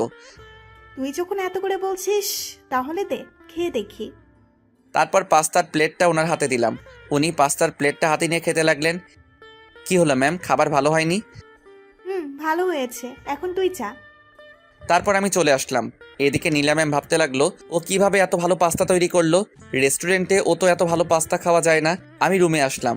রুমে এসে কিছুক্ষণ বসতেই মাগরিবের আজান দিয়ে দিল। তারপর মসজিদে চলে গেলাম। নামাজ পড়ে আবার বাড়ি চলে আসলাম। বাড়িতে এসে হালকা কিছু নাস্তা করলাম, তারপর নাস্তা করে পড়তে বসলাম। কিছুক্ষণ পড়লাম, হঠাৎই নীলা ম্যাম আমাকে ডাকতে লাগলেন। আমি ওনার রুমে গেলাম, গিয়ে দেখলাম রেডি হয়ে বসে আছেন। তুই এসেছিস, যা গাড়ি বের কর। ম্যাম, এখন এই সময় কোথায় যাচ্ছেন? এখন কি তোকে কৈফিয়ত দিতে হবে আমি কোথায় যাচ্ছি? না, আমি তা বলছি না। তাহলে এখনো দাঁড়িয়ে আছিস কেন? কি বললাম শুনতে পাসনি? আমি আর দাঁড়িয়ে না থেকে চলে গেলাম। কি মেয়ে রে বাবা, কিছুদিন পর পরীক্ষা, কোথায় বাড়িতে বসে বসে পড়বে তা নয়, আর উনি পার্টি করে বেড়াচ্ছে। কিছুক্ষণ পর নীলা ম্যাম আসলেন। উনি গাড়িতে উঠে বসলেন। কিছু দূর আসতেই উনি একটা নাইট ক্লাবের সামনে গাড়ি দাঁড় করাতে বললেন। উনি গাড়ি থেকে নামার সময় আমি বললাম, ম্যাম, কালকে যে ছেলেগুলো এসেছিল না, ওদের সাথে আপনি একটু কম মিশবেন। ওদের দেখে আমার সুবিধার মনে হচ্ছে না। এই কথা বলার সাথে সাথে উনি কষে আমার গালে একটা চড় মারলেন। তারপর রেগে বলতে লাগলেন, কুত্তার বাচ্চা, তোর এত বড় সাহস তুই আমার বন্ধুদের নামে বাজে কথা বলিস? ওরা তোর মতো ছোট লোক নয়, বুঝলি? চলে যা এখান থেকে, তোকে দেখলেই আমার কেমন জানি করে। আর শোন, সোজা বাড়ি চলে যাবে। কেন, আপনি বাড়ি যাবেন না? তোকে ভাবতে হবে না, আমি সময় মতো বাড়ি পৌঁছে যাব। তারপর আমি গাড়ি নিয়ে বাড়ি চলে আসলাম। কেন যে কথাগুলো বলতে লাগলাম। তারপর আমি আবার বই বের করে পড়তে লাগলাম। পড়তে পড়তে রাত 11টা বেজে গেল। আন্টি আমার রুমে আসলেন, এসে বলতে লাগলেন, দেখ না, নীলা সেই কখন বেরিয়েছে, এখনো বাড়ি আসছে না, তুই একটু গিয়ে দেখ না। কি, উনি এখনো বাড়ি আসেননি? আচ্ছা, আপনি টেনশন করবেন না, আমি দেখছি। তারপর গাড়ি নিয়ে বেরিয়ে পড়লাম। সেই নাইট ক্লাবের সামনে এসে গাড়ি দাঁড় করালাম। তারপর আমি তাড়াতাড়ি ক্লাবের ভিতরে গেলাম। গিয়ে দেখলাম ভিতরে কেউ নেই। আমার মনে হচ্ছে আওয়াজটা উপর থেকে আসছে, তাই আমি তাড়াতাড়ি সিঁড়ি বেয়ে উপরে উঠলাম। উঠে দেখি আমার পাশে একটা রুম আছে। সেই রুম থেকে আওয়াজটা আসছে। রুমের ভেতর থেকে কিছু কথা শুনতে পাচ্ছিলাম। দরজার সামনে দাঁড়িয়ে কথাগুলো শুনতে লাগলাম। ওই শুন, চিৎকার চেঁচামেচি করে কোনো লাভ হবে না। তোকে এখানে কেউ বাঁচাতে আসবে না। আমি তোদের কি ক্ষতি করেছি? তোরা কেন আমার সাথে এমন করছিস? তোরা তো আমার বন্ধু। বন্ধুকে তোর, আমরা তোর সাথে এতদিন অভিনয় করেছিলাম। প্লিজ, আমি তোদের পায়ে পড়ি, আমার এত বড় সর্বনাশ করিস না। চুপ কর। এই না, তোরা আমার কাছে আসবি না। আমি ভাবতে লাগলাম, না, এবার আমাকে কিছু করতে হবে, না হলে ছেলেগুলো মেয়েটার সাথে খারাপ কিছু করে ফেলবে। তারপর আমি জোরে জোরে দরজা ধাক্কাতে লাগলাম। দরজা ধাক্কানো দেখে ছেলেগুলো বলতে লাগলো, কিরে, এখন আবার কে এলো? চল গিয়ে দেখি। ওই, তুই কি পাগল হয়ে গেছিস? এখন দরজা খুললে সমস্যা হবে। কেউ দরজা খুলছে না। আমি দরজা ভাঙার সিদ্ধান্ত নিলাম। তারপর জোরে জোরে 2 লাথি মারতেই দরজা খুলে গেল। ভিতরে গিয়ে যা দেখলাম, নীলা ম্যাম হাত পা বাঁধা অবস্থায় বিছানায় শুয়ে আছে। তার পাশে সেই ছেলেগুলো দাঁড়িয়ে আছে। ওরা আমাকে দেখেই বলতে লাগলো, বাহ, তুই তো দেখছি একেবারে ঠিক সময় এসেছিস। আমরা এখনো ওর সাথে কিছুই করিনি। আয়, তুইও আমাদের সাথে যোগ দে। আমরা জানি ও তোর সাথে এতদিন অনেক অন্যায় করেছে। আজ সবকিছুর প্রতিশোধ দিতে পারবি। নীলা ম্যামের দিকে তাকিয়ে দেখি আমার দিকে অসহায় দৃষ্টিতে তাকিয়ে আছে। আমি ভাবতে লাগলাম ওদের সাথে বুদ্ধি খাটিয়ে চলতে হবে, না হলে নীলা ম্যামকে বাঁচাতে পারবো না। আমাকে এভাবে ভাবতে দেখে ওরা বলতে লাগলো, কি ভাবছিস? রাজি হয়ে যা, তোর প্রতিশোধ নিতে পারবি। আমি বললাম, ঠিক আছে, আগে তোরা যা। নীলা ম্যামের দিকে তাকিয়ে দেখে উনি কান্না করছেন। তারপর ওরা দুজন ধীরে ধীরে নীলা ম্যামের দিকে এগোতে লাগলেন। আমি পিছনে দাঁড়িয়ে আছি, আশেপাশে কিছু আছে কিনা দেখছি, যেটা দিয়ে ওদের আঘাত করা যায়। হঠাৎই লাঠির মতো কিছু একটা দেখতে পেলাম। তারপর সেটা নিয়ে ওদের দুজনের মাথায় 2টো বাড়ি মারলাম। সাথে সাথে ওরা দুজন মাটিতে লুটিয়ে পড়ে অজ্ঞান হয়ে। এবার নীলা ম্যামের দিকে তাকিয়ে দেখি ওনার মুখ থেকে কান্না করার ভাবটা চলে গেল। আমি এবার ওনার দিকে একটু অন্যভাবে এগিয়ে যেতে লাগলাম। ঠিক ওরা যেভাবে এগিয়ে আসছিল, আমাকে এভাবে আসতে দেখে উনি ভয় পেয়ে গেলেন। তারপর আমতা আমতা করে বলতে লাগলেন, আমার দিকে এভাবে তাকিয়েছিস কেন? কেন? ওরা যা করতে পারে নাই তার জন্য? দেখ, ওইসব কিছু করলে কিন্তু ভালো হবে না বলে দিলাম। সেই সব পরে দেখা যাবে। এ কথা বলেই ওনার দিকে এগিয়ে যেতে লাগলাম। কাছে যেতেই উনি ভয়ে চোখ বন্ধ করে ফেললেন। তারপর আমি ওনার হাতে পায়ের বাঁধন খুলে দিলাম। এই ম্যাম, চোখ খুলেন, আমি আপনার হাত পা খুলে দেওয়ার জন্য এসেছি। দেখলেন, গরিবের কথা বাসি হলেও সত্যি। আমি আপনাকে আগেই বলছিলাম যেন ওদের সাথে না মিশেন। তার বিনিময়ে আপনি আমাকে 2টো থাপ্পড় দিলেন, ছোট লোক বলে অপমান করলেন। এবার দেখলেন তো কে আসল ছোট লোক? আপনি আমাকে দিনের পর দিন শুধু অপমান করে গেলেন, কারণে অকারণে চড় থাপ্পড় মারতেন, কারণ আপনার মাঝে অহংকার আছে। আজকে যদি ওরা আপনার সাথে কিছু করে ফেলতো তাহলে কোথায় যেত আপনার সেই অহংকার? আমি আজ ইচ্ছে করলে এতদিন আপনি আমার সাথে যা কিছু করেছেন সব কিছুর প্রতিশোধ নিতে পারতাম, কিন্তু না, আমি তা করিনি, কারণ আমি সেই শিক্ষা পাইনি। আজ হয়তো অনেক কথা বলে ফেলেছি যেগুলো আমার বলা উচিত হয়নি, তার জন্য ক্ষমা করবেন। ও আরেকটা কথা, আপনাদের বাড়িতে আমি আর 2 মাস থাকবো, ফাইনাল পরীক্ষা দিয়ে চলে যাব। দয়া করে এই কয়টা দিন আমাকে সহ্য করুন। এবার বাড়ি যেতে হবে, চলুন। একথা বলেই আমি কিছু দূর চলে আসলাম। কি ব্যাপার, নীলা ম্যাম আসছো না কেন? পিছন ফিরে তাকাতেই দেখে উনি মাটিতে বসে আছে। কি হলো, বসে গেলেন কেন? হাঁটতে পারছি না, পায়ে ব্যথা করছে। পায়ে কিভাবে পেলেন? পাটা তো ফুলে গেছে। আসলে ওরা যখন আমার হাত পা পাচ্ছিল তখন ব্যথা লাগে। এখন বাড়ি কিভাবে যাবেন? আমি কিভাবে বলবো? তারপর আমি ভাবতে লাগলাম কি করা যায়। তারপর নীলা ম্যামকে কোলে তুলে নিলাম। সরি ম্যাম, এছাড়া কোনো উপায় ছিল না। তারপর ওনাকে কোলে নিয়ে গাড়ির কাছে আসলাম, ওনাকে গাড়িতে বসিয়ে দিলাম। তারপর গাড়ি ড্রাইভ করে বাড়িতে চলে আসলাম। আটার বস্তাটাকে আবার কোলে নিতে হলো। ওনাকে নিয়ে বাড়ির ভিতরে ঢুকতেই দেখলাম আঙ্কেল আন্টি দুজনেই সোফায় বসে আছে। আমাদের এই অবস্থা দেখে দুজনেই দাঁড়িয়ে পড়লেন। আমি গিয়ে নীলা ম্যামকে সোফায় বসিয়ে দিলাম। আঙ্কেল আমার কাছে এসে বলতে লাগলো, বাবা, নীলার কি হয়েছে? সেটা আমার থেকে উনিই ভালো বলতে পারবে। এ কথা বলেই আমি রুমে চলে আসলাম। এদিকে আঙ্কেল নীলা ম্যামকে জিজ্ঞাসা করলেন কি হয়েছে। তারপর নীলা ম্যাম প্রথম থেকে শেষ পর্যন্ত যা হলো সব কিছু বললেন। সব শোনার পর আঙ্কেল রেগে গিয়ে বলতে লাগলেন, কি, ওদের এত বড় সাহস? ওরা আমার মেয়ের সাথে এসব করতে চেয়েছে? তুই শুধু ওদের নাম বল। আমার মনে হয় ওরা এখনো ওখানেই আছে, তুমি পুলিশ পাঠিয়ে দাও। ঠিক আছে, তাই হবে। এদিকে আমি রুমে বসে ভাবতে লাগলাম আঙ্কেল বাড়িতে কখন এলেন, ওনার তো দেশের বাইরে থাকার কথা। এসব ভাবছিলাম, হঠাৎই দরজা ধাক্কানোর শব্দ পেলাম। দরজা খুলে দেখে আঙ্কেল দাঁড়িয়ে আছে। আমাকে দেখে সাথে সাথে জড়িয়ে ধরলেন। তারপর বলতে লাগলেন, তোমাকে কি বলে যে ধন্যবাদ দিব তা বুঝতে পারছি না। আঙ্কেল, ধন্যবাদের কি আছে, আমি তো আমার কাজ করেছি। তুমি একবার আমার জীবন বাঁচিয়েছো, আর আজ আমার মেয়ের তুমি তো আমাকে ঋণী করে ফেললে। আঙ্কেল কি যে বলে না। চলো এবার নিচে চলো, ডিনার করবে। তারপর আমি নিচে চলে গেলাম। খাবার টেবিলে গিয়ে দেখলাম নীলা ম্যাম আগে থেকে বসে আছে। আমি গিয়ে আমার খাবারটা নিয়ে যেয়ে চলে আসতে যাব, অমনি কেউ একজন বলল, তুমি এখানে বসে খেতে পারো, উপরে যেতে হবে না। কথাটা কে বলল তা শোনার জন্য যেই পিছনে ফিরলাম, আমি তো দেখলাম নীলা ম্যাম দাঁড়িয়ে আছে। আমি আঙ্কেলকে জিজ্ঞাসা করলাম, আঙ্কেল, কথাটা কি আপনি বলেছেন? না তো। তাহলে নিশ্চয়ই আন্টি বলেছে। না বাবা, আমি বলিনি। তাহলে কে বলল? নীলা ম্যাম বলতে লাগলেন, আমি বলেছি তুমি এখানে বসে খেতে পারো। আমি তো ওনার কথা শুনে হা হয়ে গেলাম। যেই মেয়ে আমাকে দেখতে পারে না, আমাকে দেখলেই নাকি তার গা জ্বলে, সে আমাকে তার সাথে এক টেবিলে খেতে বলছে, আবার তুমি করে বলছে। কি হলো, দাঁড়িয়ে আছো কেন, বসো। আঙ্কেল আন্টির দিকে তাকিয়ে দেখি ওনারাও হা করে তাকিয়ে আছে। আমার মতো হয়তো তারাও নীলা ম্যামের কথাগুলো বিশ্বাস করতে পারছে না। না ম্যাম, আমি এখানে বসে খাবার খেলে আপনার সমস্যা হবে। আমার কোনো সমস্যা হবে না, তুমি বসো। আমি আর কথা না বলে আমার খাবার নিয়ে উপরে চলে গেলাম। আমাকে এভাবে চলে যেতে নীলা ম্যাম আঙ্কেলকে বলতে লাগলো, বাবা, ও চলে গেল কেন?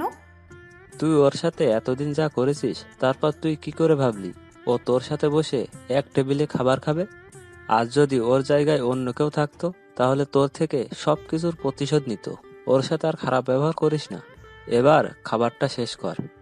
এদিকে আমি রুমে এসে খাবার খেতে লাগলাম। খাবার খাওয়া শেষ করে ঘুমানোর প্রস্তুতি নিলাম। চোখ বন্ধ করে ঘুমানোর চেষ্টা করলাম, কিন্তু ঘুম আসছে না। শুধু নীলা ম্যামের কথাগুলো মনে পড়ছে। উনি কিভাবে আমার সাথে এত ভালো ব্যবহার করছেন, এমনটা তো হওয়ার কথা নয়। হয়তো ওনার সম্মান বাঁচিয়েছি, তাই ভালো ব্যবহার। ধুর, মাথায় কিছু আসছে না। কে জানে কি চলছে ওর মনে।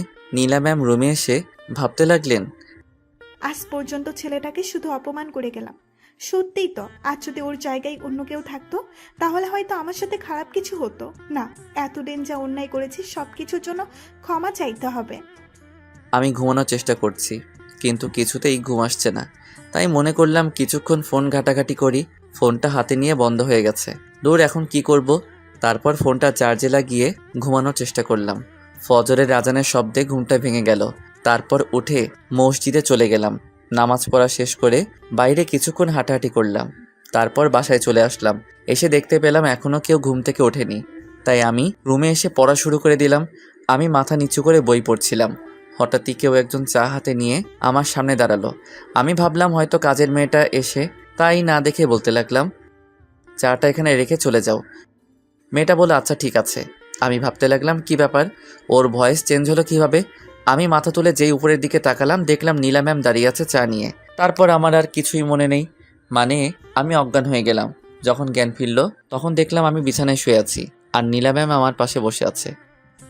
ওই, তোমার কি হয়েছিল? হঠাৎ করে জ্ঞান হারালে কেন? আপনাকে দেখে। কি, আমাকে দেখে জ্ঞান হারালে? হাসবেন না বলে দিলাম। আমি কি ভূত না পেতনি যে আমাকে দেখে জ্ঞান হারাতে হবে? না, তা হবেন কেন? আমার এই অবস্থা হয়েছে আপনি যে কাজটা করছেন তা দেখে। আমি আবার কি কাজ করলাম? ওই যে আমার জন্য চা নিয়ে আসলেন। যেই মেয়ে আমাকে অপমান না করে এক মুহূর্ত থাকতে পারে না, সে আমার জন্য চা নিয়ে আসছে। ব্যাপারটা ঠিক হজম করতে পারলাম না, তাই জ্ঞান হারালাম। আমি জানি এতদিন তোমার সাথে অনেক অন্যায় করেছি। আমি আমার ভুল বুঝতে পেরেছি। প্লিজ তুমি আমাকে ক্ষমা করে দাও। আমি তো বিশ্বাস করতে পারছি না আপনি আমার কাছে ক্ষমা চাইছেন। অন্যায় যখন করেছি তখন তো ক্ষমা চাইতেই হবে। থাক, ক্ষমা চাইতে হবে না। আপনি আপনার ভুল বুঝতে পেরেছেন, তাতেই আমি খুশি। না, তবুও আমাকে ক্ষমা করে দাও। বললাম তো ক্ষমা চাইতে হবে না।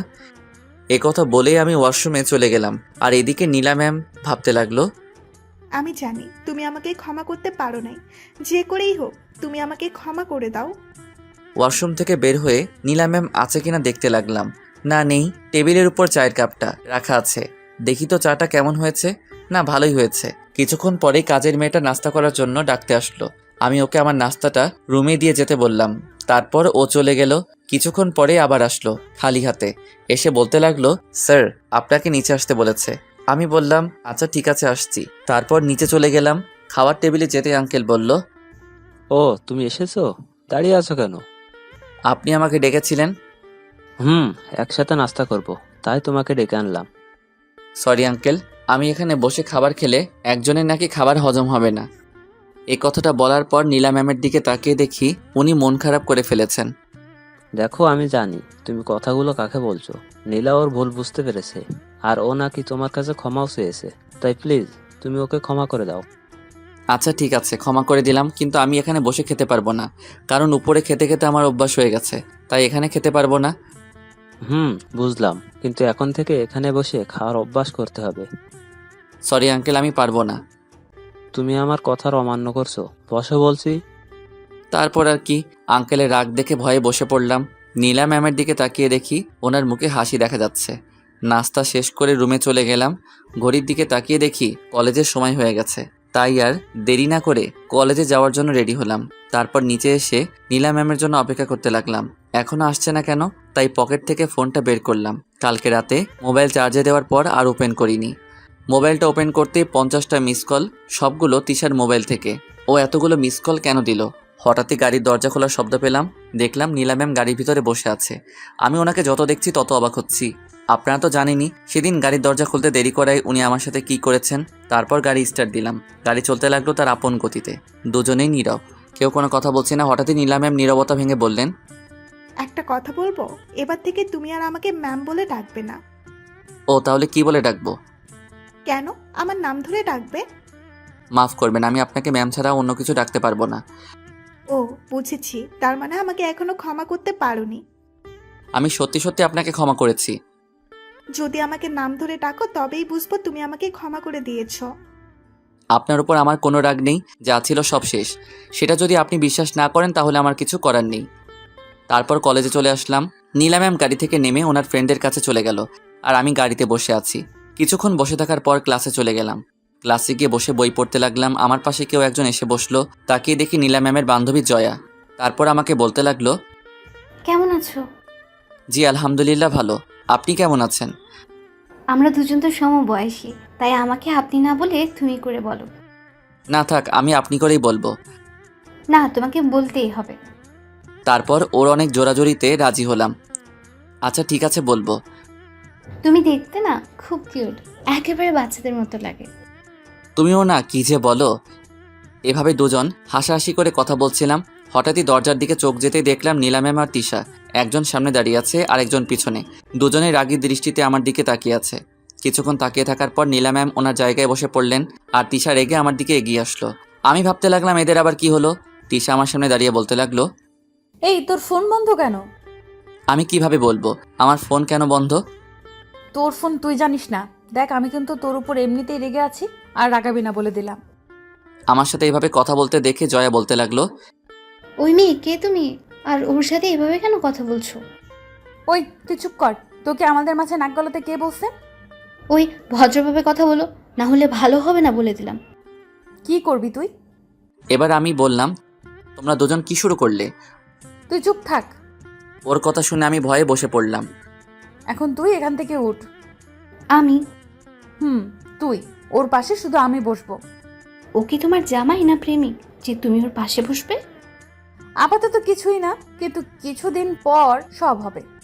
ওর কথা শুনে আমি জোরে জোরে কাশতে লাগলাম। কি বলছে মেয়েটা? মাথাটা মনে হয় একেবারে গেছে। হঠাৎই ক্লাসে স্যার আসলো। তিশাকে দাঁড়িয়ে থাকতে দেখে স্যার বলতে লাগলো, কি হলো, তুমি দাঁড়িয়ে আছো কেন? স্যার দেখুন না, আমাকে ওর পাশে বসতে দিচ্ছে না। ক্লাসে তো আরও অনেক টেবিল খালি আছে, তুমি ওখানে গিয়ে বসো। স্যার কালকে আপনি আমাকে কি বলেছিলেন, ভুলে গেলেন নাকি? না, আমার মনে আছে। ওর সাথে বসলে আমার পড়া বুঝে নিতে একটু সুবিধা হতো, তাই। ও আচ্ছা, বুঝতে পারছি। জয়া, তুমি সামনে চলে আসো। তারপর স্যারের কথা মতো জয়া উঠে গেল। এদিকে তিশা আমার পাশে বসে বিড়বিড় করে আমার দিকে তাকিয়ে বলতে লাগলো, আমার সাথে কথা বলার সময় থাকে না, আর অন্য মেয়ের সাথে হেসে হেসে কথা বলিস। দাঁড়া, কলেজ ছুটি হোক, তারপর তোকে দেখাচ্ছি। আমি ওর কথা শুনে ঘামতে লাগলাম, কারণ আজকে ও আমার উপর অনেক রেগে আছে। এইভাবে সবগুলো ক্লাস শেষ হয়ে গেল। যদিও ক্লাসের ফাঁকে আমি তিশাকে পড়া বুঝিয়ে দিয়েছি। নীলা ম্যামের দিকে কয়েকবার চোখাচোখি হলাম। ওনাকে দেখে মনে হচ্ছিল উনিও রেগে আছেন। তারপর কলেজ ছুটির পর তাড়াতাড়ি ক্লাস থেকে বের হয়ে গেলাম। ক্যাম্পাসে আসতে হঠাৎই কেউ একজন পিছন থেকে বলল, ওই দাঁড়া, কোথায় পালাচ্ছিস? পিছনে ফিরে দেখি তিশা আমার কাছে এসে কোনো কথা না বলে কলেজের পিছনে নিয়ে গেল। এই তুই কি পাগল নাকি? এভাবে হাত ধরে নিয়ে আসার মানে কি? চুপ কর কুত্তা, তোর উপর কিন্তু আমি এমনিতেই রেগে আছি। রেগে থাকলে আমি কি করব? এখন বল আমাকে এখানে কেন নিয়ে এলি? আমার হাতে সময় নেই। আমার সাথে কথা বলার সময় নেই? তাহলে জয়া, ওর সাথে কথা বলার সময় কিভাবে থাকে? ওর সাথে এমনি কথা বললাম। তাছাড়াও নিজেই আমার সাথে কথা বলতে আসছে। আমিও তো তোর সাথে কথা বলতে আসছি। এবার দেখি আমার সাথে কতক্ষণ কথা বলিস। তুই আমার কে, বন্ধু না গার্লফ্রেন্ড যে তোর সাথে কথা বলতেই হবে? ও আচ্ছা, তাহলে জয়া তোর কে হয়? ও আমার কেউ হয় না। অন্য মেয়েদের সাথে তো কথা ঠিকই বলতে পারিস, আমি কথা বলতে আসলে এত বাহানা খুঁজিস কেন? তোর এইসব কথা শোনার আমার কাছে সময় নেই। নীলা ম্যাম আমার জন্য অপেক্ষা করছে, যেতে হবে। দেরি করলে আমাকে আস্ত রাখবে না। তুই এখানে দাঁড়িয়ে থাকবি? ওখান থেকে যদি এক পাও এদিক ওদিক দিয়েছিস, তাহলে কিন্তু তোর অবস্থা খারাপ করে দিব। কি করবি তুই? কিছুই করব না, শুধু চিৎকার করে লোক জড়ো করব। তারপর কি হবে তুই নিশ্চয়ই বুঝতে পারছিস। তুই কেন আমার সাথে এমন করছিস? আমি তোর কি ক্ষতি করেছি? তুই আমার মন চুরি করেছিস, তোকে কিভাবে ছেড়ে দিব? দেখ, এবার আমাকে যেতে হবে। তুই তো জানিস নীলা ম্যাম কেমন। যেতে পারিস একটা শর্তে। না, এখনও যা বলছে তাই শুনতে হবে। ও যা মেয়ে, যদি সত্যি সত্যি চিৎকার করে, লোক জড়ো করে। আচ্ছা ঠিক আছে, কি শর্ত বল। শর্ত শুধু একটাই, কলেজে আসলে সারাক্ষণ তোকে আমার সাথে থাকতে হবে। না, এটা মানতে পারবো না, অন্য কোনো শর্ত দে। ওকে ঠিক আছে, না মানলে আর কি, আমি চিৎকার করছি। ও চিৎকার করতে লাগলো। আমি যেই দৌড়ে গিয়ে ওর মুখ চেপে ধরবো, অমনি কোনো কিছুর সাথে ধাক্কা লেগে ওর গায়ের উপর পড়ে গেলাম। আমার তো মাথা ঘুরছে। কি থেকে কি হয়ে গেল? দুজন দুজনের দিকে তাকিয়ে আছে। কি থেকে কি হয়ে গেল? তারপর আমি তাড়াতাড়ি উঠে দাঁড়ালাম, তিশাকেও টেনে তুললাম। সরি, আসলে কিভাবে হয়ে গেল বুঝতে পারিনি। কিছুই বলছে না, লজ্জায় মাথা নিচু করে দাঁড়িয়ে আছে। আমি তোর শর্ত মানতে রাজি। এই কথা বলেই দৌড়ে ওখান থেকে চলে আসলাম। এদিকে আমি চলে আসার পর তিশা মুচকি এসে বলতে লাগলো। পাগলটা কি করলো? আমি দৌড়ে গাড়ির কাছে চলে আসলাম। এসে দেখি নীলা ম্যাম সামনে বসে আছে। আমাকে দেখে বলতে লাগলো, এতক্ষণ কোথায় ছিলে? সরি ম্যাম, আসলে একটা কাজ ছিল। তা কি কাজ জানতে পারি? আপনি না জানলেও চলবে। আর আপনি সামনে কেন বসলেন? কেন, আমি কি সামনে বসতে পারি না? বসতে পারেন, যদি আপনার সাথে টাচ লাগে তাহলে তো আপনার শরীর নোংরা হয়ে যাবে। এ কথা বলতেই নীলা ম্যামের মুখটা কালো হয়ে গেল। তারপর আমাকে বলতে লাগলো, তুমি কি আমাকে এখন আগের নীলা ভাবছো? আমি সত্যিই বদলে গেছি। আমি জানি, তবুও। তবুও কি? ও, বুঝতে পারছি, তার মানে তুমি আমাকে এখনো মন থেকে ক্ষমা করনি। আপনি সত্যি বলছেন। আমি আপনাকে এখনো ক্ষমা করতে পারি না, মনে মনে বললাম। তারপর আমি আর কোনো কথা না বলে গাড়ি স্টার্ট দিলাম। গাড়ি চলছে। কি হলো, কথা বলছো না কেন? কোনো কথা বলছি না। তার মানে আমি যা ভাবলাম তাই সত্যি, তুমি আমাকে মন থেকে এখনো ক্ষমা করনি। বুঝতে পারছি না কি বলবো। আমি তোমার সাথে যা করেছি তার জন্য সত্যি আমি অনুতপ্ত। গাড়ি থেকে নামুন, বাড়ি চলে এসেছি। আসলে নীলা ম্যাম আমার সাথে কথা বলে ব্যস্ত ছিল, তাই বুঝতেই পারিনি কখন বাড়িতে চলে আসলাম। আমি কিন্তু এখন আমার উত্তর পাইনি। তারপর আমি গাড়ি থেকে নেমে বাড়িতে চলে আসলাম। সোজা আমার রুমে চলে আসলাম। এদিকে নীলা ম্যাম ভাবতে লাগলো, ক্ষমা তো তোমাকে আমায় করতেই হবে। আমিও দেখব কতদিন আমাকে ক্ষমা না করে থাকতে পারো। আমি রুমে এসে ফ্রেশ হয়ে বিছানায় শুয়ে পড়লাম। কিছুক্ষণ পরে কেউ একজন আমার রুমে আসলো। তাকিয়ে দেখি নীলা ম্যাম হাতে খাবারের বাটি। আমি উঠে বসলাম। আপনি এ সময় কোথাও যাবেন নাকি? না, কোথাও যাব না। এই নাও, তোমার জন্য খাবার আনছি, খেয়ে নাও। কলেজ থেকে আসার পর তো কিছুই খাওয়া হয়নি। কি আপনি খাবার আনলেন? আমার মতো ছোট লোকের জন্য কি মনে করে খাবার আনলেন? তুমি এইভাবে কেন কথা বলছো? আমার কি কষ্ট হয় না? শালি, আগে যখন আমাকে অপমান করতে গায়ে হাত তুলতি তখন আমার কি ভালো লাগতো? এই আপনার এসব ন্যাকা কান্না বন্ধ করেন তো। কান্না করবো না তো কি করব? এমনিতেই আগে তোমার সাথে যা করছি তার জন্য নিজেকে অপরাধী লাগছে, আর তোমার কথাগুলো আমাকে আরো বেশি কষ্ট দিচ্ছে। দেখুন, আপনার প্রতি আমার কোনো অভিযোগ নেই। আপনি শুধু শুধু নিজেকে অপরাধী ভাবছেন। আমি জানি তুমি যতই মুখে বলো না কেন, মন থেকে তুমি আমাকে ক্ষমা করনি। আপনি যা ভাবেন, তাছাড়া আমি এটা বুঝতে পারছি না আপনি ক্ষমা চাওয়ার জন্য কেন এমন করছেন। আমার মতো ছোট লোকের থেকে ক্ষমা না চাইলে কি হয়? তারপর উনি আর কোনো কথা না বলে কান্না করতে করতে চলে গেলেন। আমি ভাবতে লাগলাম, নীলা ম্যামের মতিগতি আমার একদম ভালো লাগছে না। আর এদিকে তিশা তো আছেই। হঠাৎই আমার ফোনে একটা কল আসলো। হাতে নিয়ে দেখি তিশার নাম্বার। তারপর ফোনটা রিসিভ করলাম। কি রে, ফোন রিসিভ করতে তোর এত সময় কেন লাগলো? ওই তুই কে রে, যে তুই ফোন দেওয়ার সাথে সাথে রিসিভ করতে হবে? আমি তোর বউ, বুঝলি? দেখ, তোর সব ফালতু কথা শোনার আমার সময় নেই। কি জন্য কল দিয়েছিস বল। কি বললি তুই? আমি ফালতু কথা বলি? তা নয়তো কি। আমি ফালতু কথা বলি। এখন থেকে তোকে আমার ফালতু কথাগুলো শুনতে হবে। এই যে ম্যাম, আপনি হয়তো ভুলে যাচ্ছেন আমরা এখন ফোনে কথা বলছি। এখন আমি তোর কোনো কথাই শুনতে পারবো না, ফোন রাখছি। ওই, ফোন কাটবি না। এখন আমি তোকে একটা ম্যাজিক দেখাবো, যেটা দেখানোর পর তুই আমার কথা মানতে রাজি হবি। ও তাই নাকি? তাহলে দেখা দেখি। দেখাচ্ছি। কিছুক্ষণ পর তোর হোয়াটসঅ্যাপে আমি দুটো ছবি পাঠিয়েছি, ছবিগুলো গিয়ে দেখ। তারপর হোয়াটসঅ্যাপে গিয়ে দেখি তিশা সত্যি ছবি পাঠিয়েছে। তারপর ছবিগুলো দেখার সাথে সাথে আমার চোখ কপাল উঠে গেল। এ আমি কি দেখছি? ছবিতে দেখা যাচ্ছে আমি তিশার গায়ের উপর, আর তিশা আমার নিচে। যখন আমি তিশার গায়ের উপর পড়ে যাই তখন ছবিগুলো ওঠানো হয়।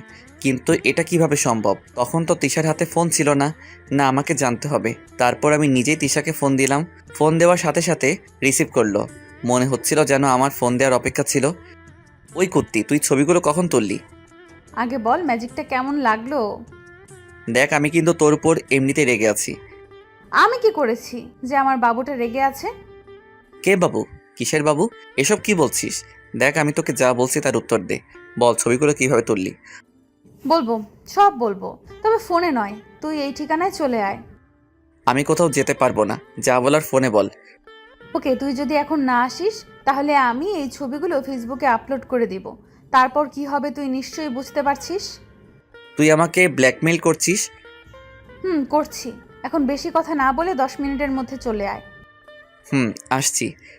তিশার কথায় নারাজি হয়ে পারলাম না। আপনারা তো দেখলেন কেমন ডেঞ্জারাস মেয়ে, তাই রাজি হয়ে গেলাম যদি সত্যি সত্যি আপলোড করে দেয়। তারপর তিশার সাথে দেখা করার জন্য যেই রুম থেকে বের হব, সামনে তাকিয়ে দেখি নীলা ম্যাম দাঁড়িয়ে আছে। আমাকে দেখে বলতে লাগলো, আরিয়ান, তুমি কি কোথাও যাচ্ছ? জি ম্যাম, একটু বাইরে বের হচ্ছিলাম। ওকে, আমিও তোমার সাথে যাব, চলো। এ আবার কোথা থেকে আসলো? ঠিক আছে চলুন। তারপর নীলা ম্যাম আর আমি নিচে চলে আসলাম। দুজনেই গাড়িতে বসলাম। তারপর গাড়ি স্টার্ট দিলাম। দুজনেই নীরব, কেউ কোনো কথা বলছি না। আমি আমার গন্তব্যে পৌঁছে গেলাম। কি হলো, গাড়ি থামালে কেন? ম্যাম, আমি এখানে নামবো। আপনি কোথায় যাবেন? তুমি যেখানে যাবে সেখানেই আমি যাব, তোমার সাথে সময় কাটানোর জন্য। তোমাকে যে ভালোবেসে ফেলেছি। না, আমি কোথাও যাব না। ওকে ঠিক আছে, তাহলে আপনি থাকেন, আমি যাচ্ছি। না, আমিও তোমার সাথে যাব। কি বলছেন আপনি?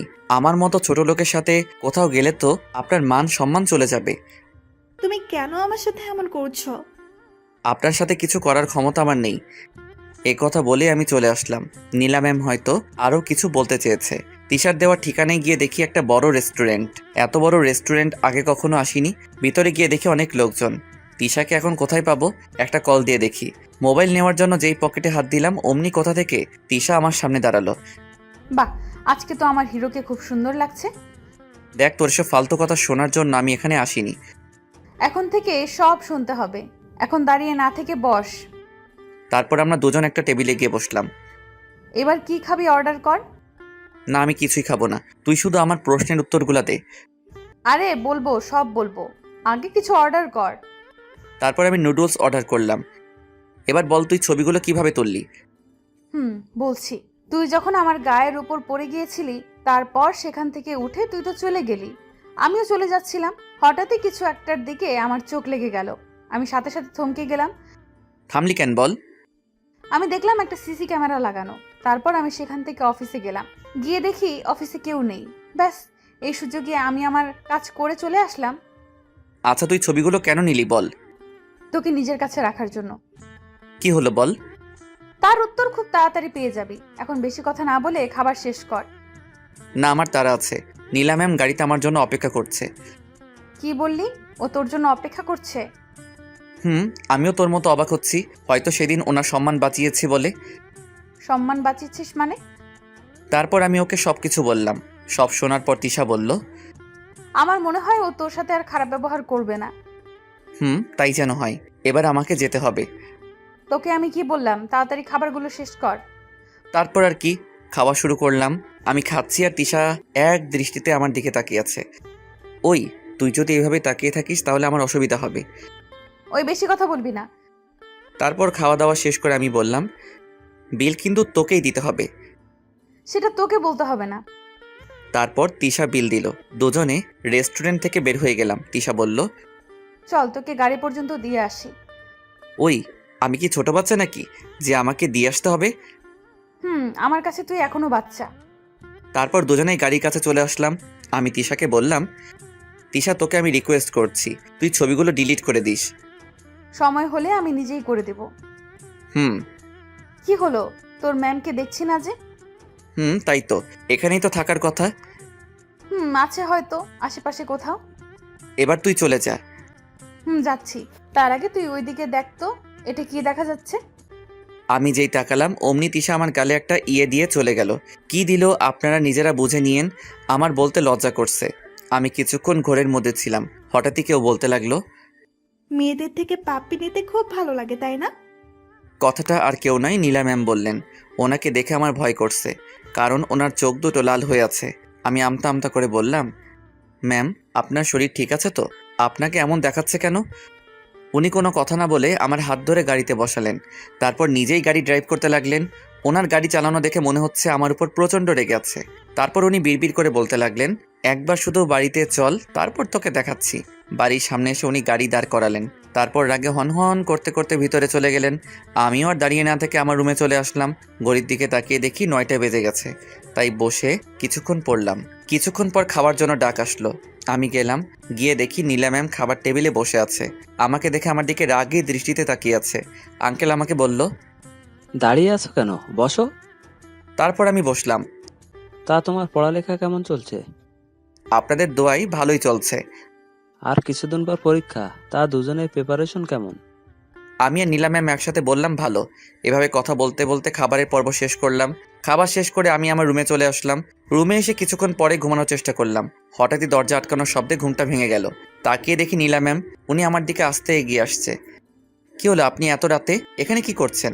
আর এইভাবে আমার কাছে আসছেন কেন? নীলা ম্যাম কোনো কথা না বলে এক লাফে আমার গায়ের উপর উঠে গেল। আমি তো শুধু হা করে তাকিয়ে আছি। মেয়েদের থেকে পাপ্পি নিতে খুব ভালো লাগে তাই না? এবার আমিও দেখব কত পাপ্পি নিতে পারিস। এই কথা বলে নীলা ম্যাম আমার দিকে গালে মুখে ঠোঁটে পাগলের মতো কিস করতে লাগলো। আমার মুখ দিয়ে কোনো কথা বের হচ্ছে না, শুধু বোকার মতো তাকিয়ে আছি। না, এভাবে আর কিছুক্ষণ চললে আমি নিজেকে কন্ট্রোল করতে পারবো না। তারপর কোনো উপায় না পেয়ে ওনাকে ধাক্কা মেরে নিচে ফেলে দিলাম। আপনি সব কি করছেন? পাগল হয়ে গেছেন নাকি? আমি পাগল হয়ে গেছি শুধু তোর জন্য। আপনার মাথাটা একেবারে গেছে। কী সব আবল তাবল বকছেন? কালকে গিয়ে ডাক্তার দেখাবেন। আমি একদম ঠিক আছি, আমার কিছুই হয়নি। তাহলে আপনি এসব কি করছেন? আমি তোমাকে ভালোবেসে ফেলেছি। কি বললেন? আপনি আমাকে ভালোবাসেন? How funny! আমি কি কাউকে ভালোবাসতে পারি না নাকি? আপনি হচ্ছেন অহংকারী। অহংকারীরা কখনো কাউকে ভালোবাসতে পারে না। বিশ্বাস করো, আমি তোমাকে সত্যিই ভালোবাসি। কিন্তু আমি আপনাকে ভালোবাসি না, কারণ আপনার আর আমার সম্পর্ক কেউ মানবে না। অবশ্যই মানবে। তুমি শুধু আমাকে আপন করে নাও, তারপর যা করার সব আমি করব। আপনাকে কখনো ভালোবাসতে পারবো না। তাহলে এটাই তোমার শেষ কথা? মম। আমিও দেখব তুমি আমাকে কতদিন ভালো না বেসে থাকতে পারো। এ কথা বলে কান্না করতে করতে চলে গেল। উফ, আমি মনে হচ্ছে পাগল হয়ে যাব। একদিকে তিশা আর একদিকে নীলা, দুজনেই মনে হচ্ছে আমাকে পাগল বানিয়ে ছাড়বে। না, এবার আমাকে একটু ঘুমাতে হবে। তারপর ঘুমিয়ে গেলাম। সকালে কারো হাতের ছোঁয়ায় পেয়ে ঘুম ভাঙলো। তাকিয়ে দেখি নীলা ম্যাম আমার মাথায় হাত বুলিয়ে দিচ্ছে। আমি তাড়াতাড়ি উঠে গেলাম। আমাকে এভাবে উঠতে দেখে নীলা ম্যাম বলতে লাগলো, কি হলো, উঠে পড়লে কেন? ঘুমাও। আপনি যা শুরু করেছেন, এরপর আমার ঘুম আর আসছে না। কি করলাম আমি? আপনি আমার মাথায় হাত বুলিয়ে দিচ্ছেন কেন? আমার ভালো লাগছে তাই দিচ্ছি। কিন্তু আমার ভালো লাগছে না। আচ্ছা, আমি যখন তোমার বউ হব তখন তো এইভাবে হাত বুলিয়ে দিতে পারবো। বউ মানে কার বউ? আর আপনাকে কে বিয়ে? কেউ না, শুধু তুমি করলেই হবে। আমি বিয়ে করব আপনাকে? হুম। কোনো দিনও না। আপনি আমাকে বিয়ে করার স্বপ্ন দেখতে পারেন, কিন্তু সেই স্বপ্ন কখনো পূরণ হবে না। কেন পূরণ হবে না? আমি কি দেখতে খারাপ নাকি? না, আপনি দেখতে খুব সুন্দর। আপনি আমার থেকেও ভালো উচ্চ লেভেলের ছেলে পাবেন। আমার উচ্চ লেভেলের ছেলে চাই না, শুধু তোমাকেই চাই।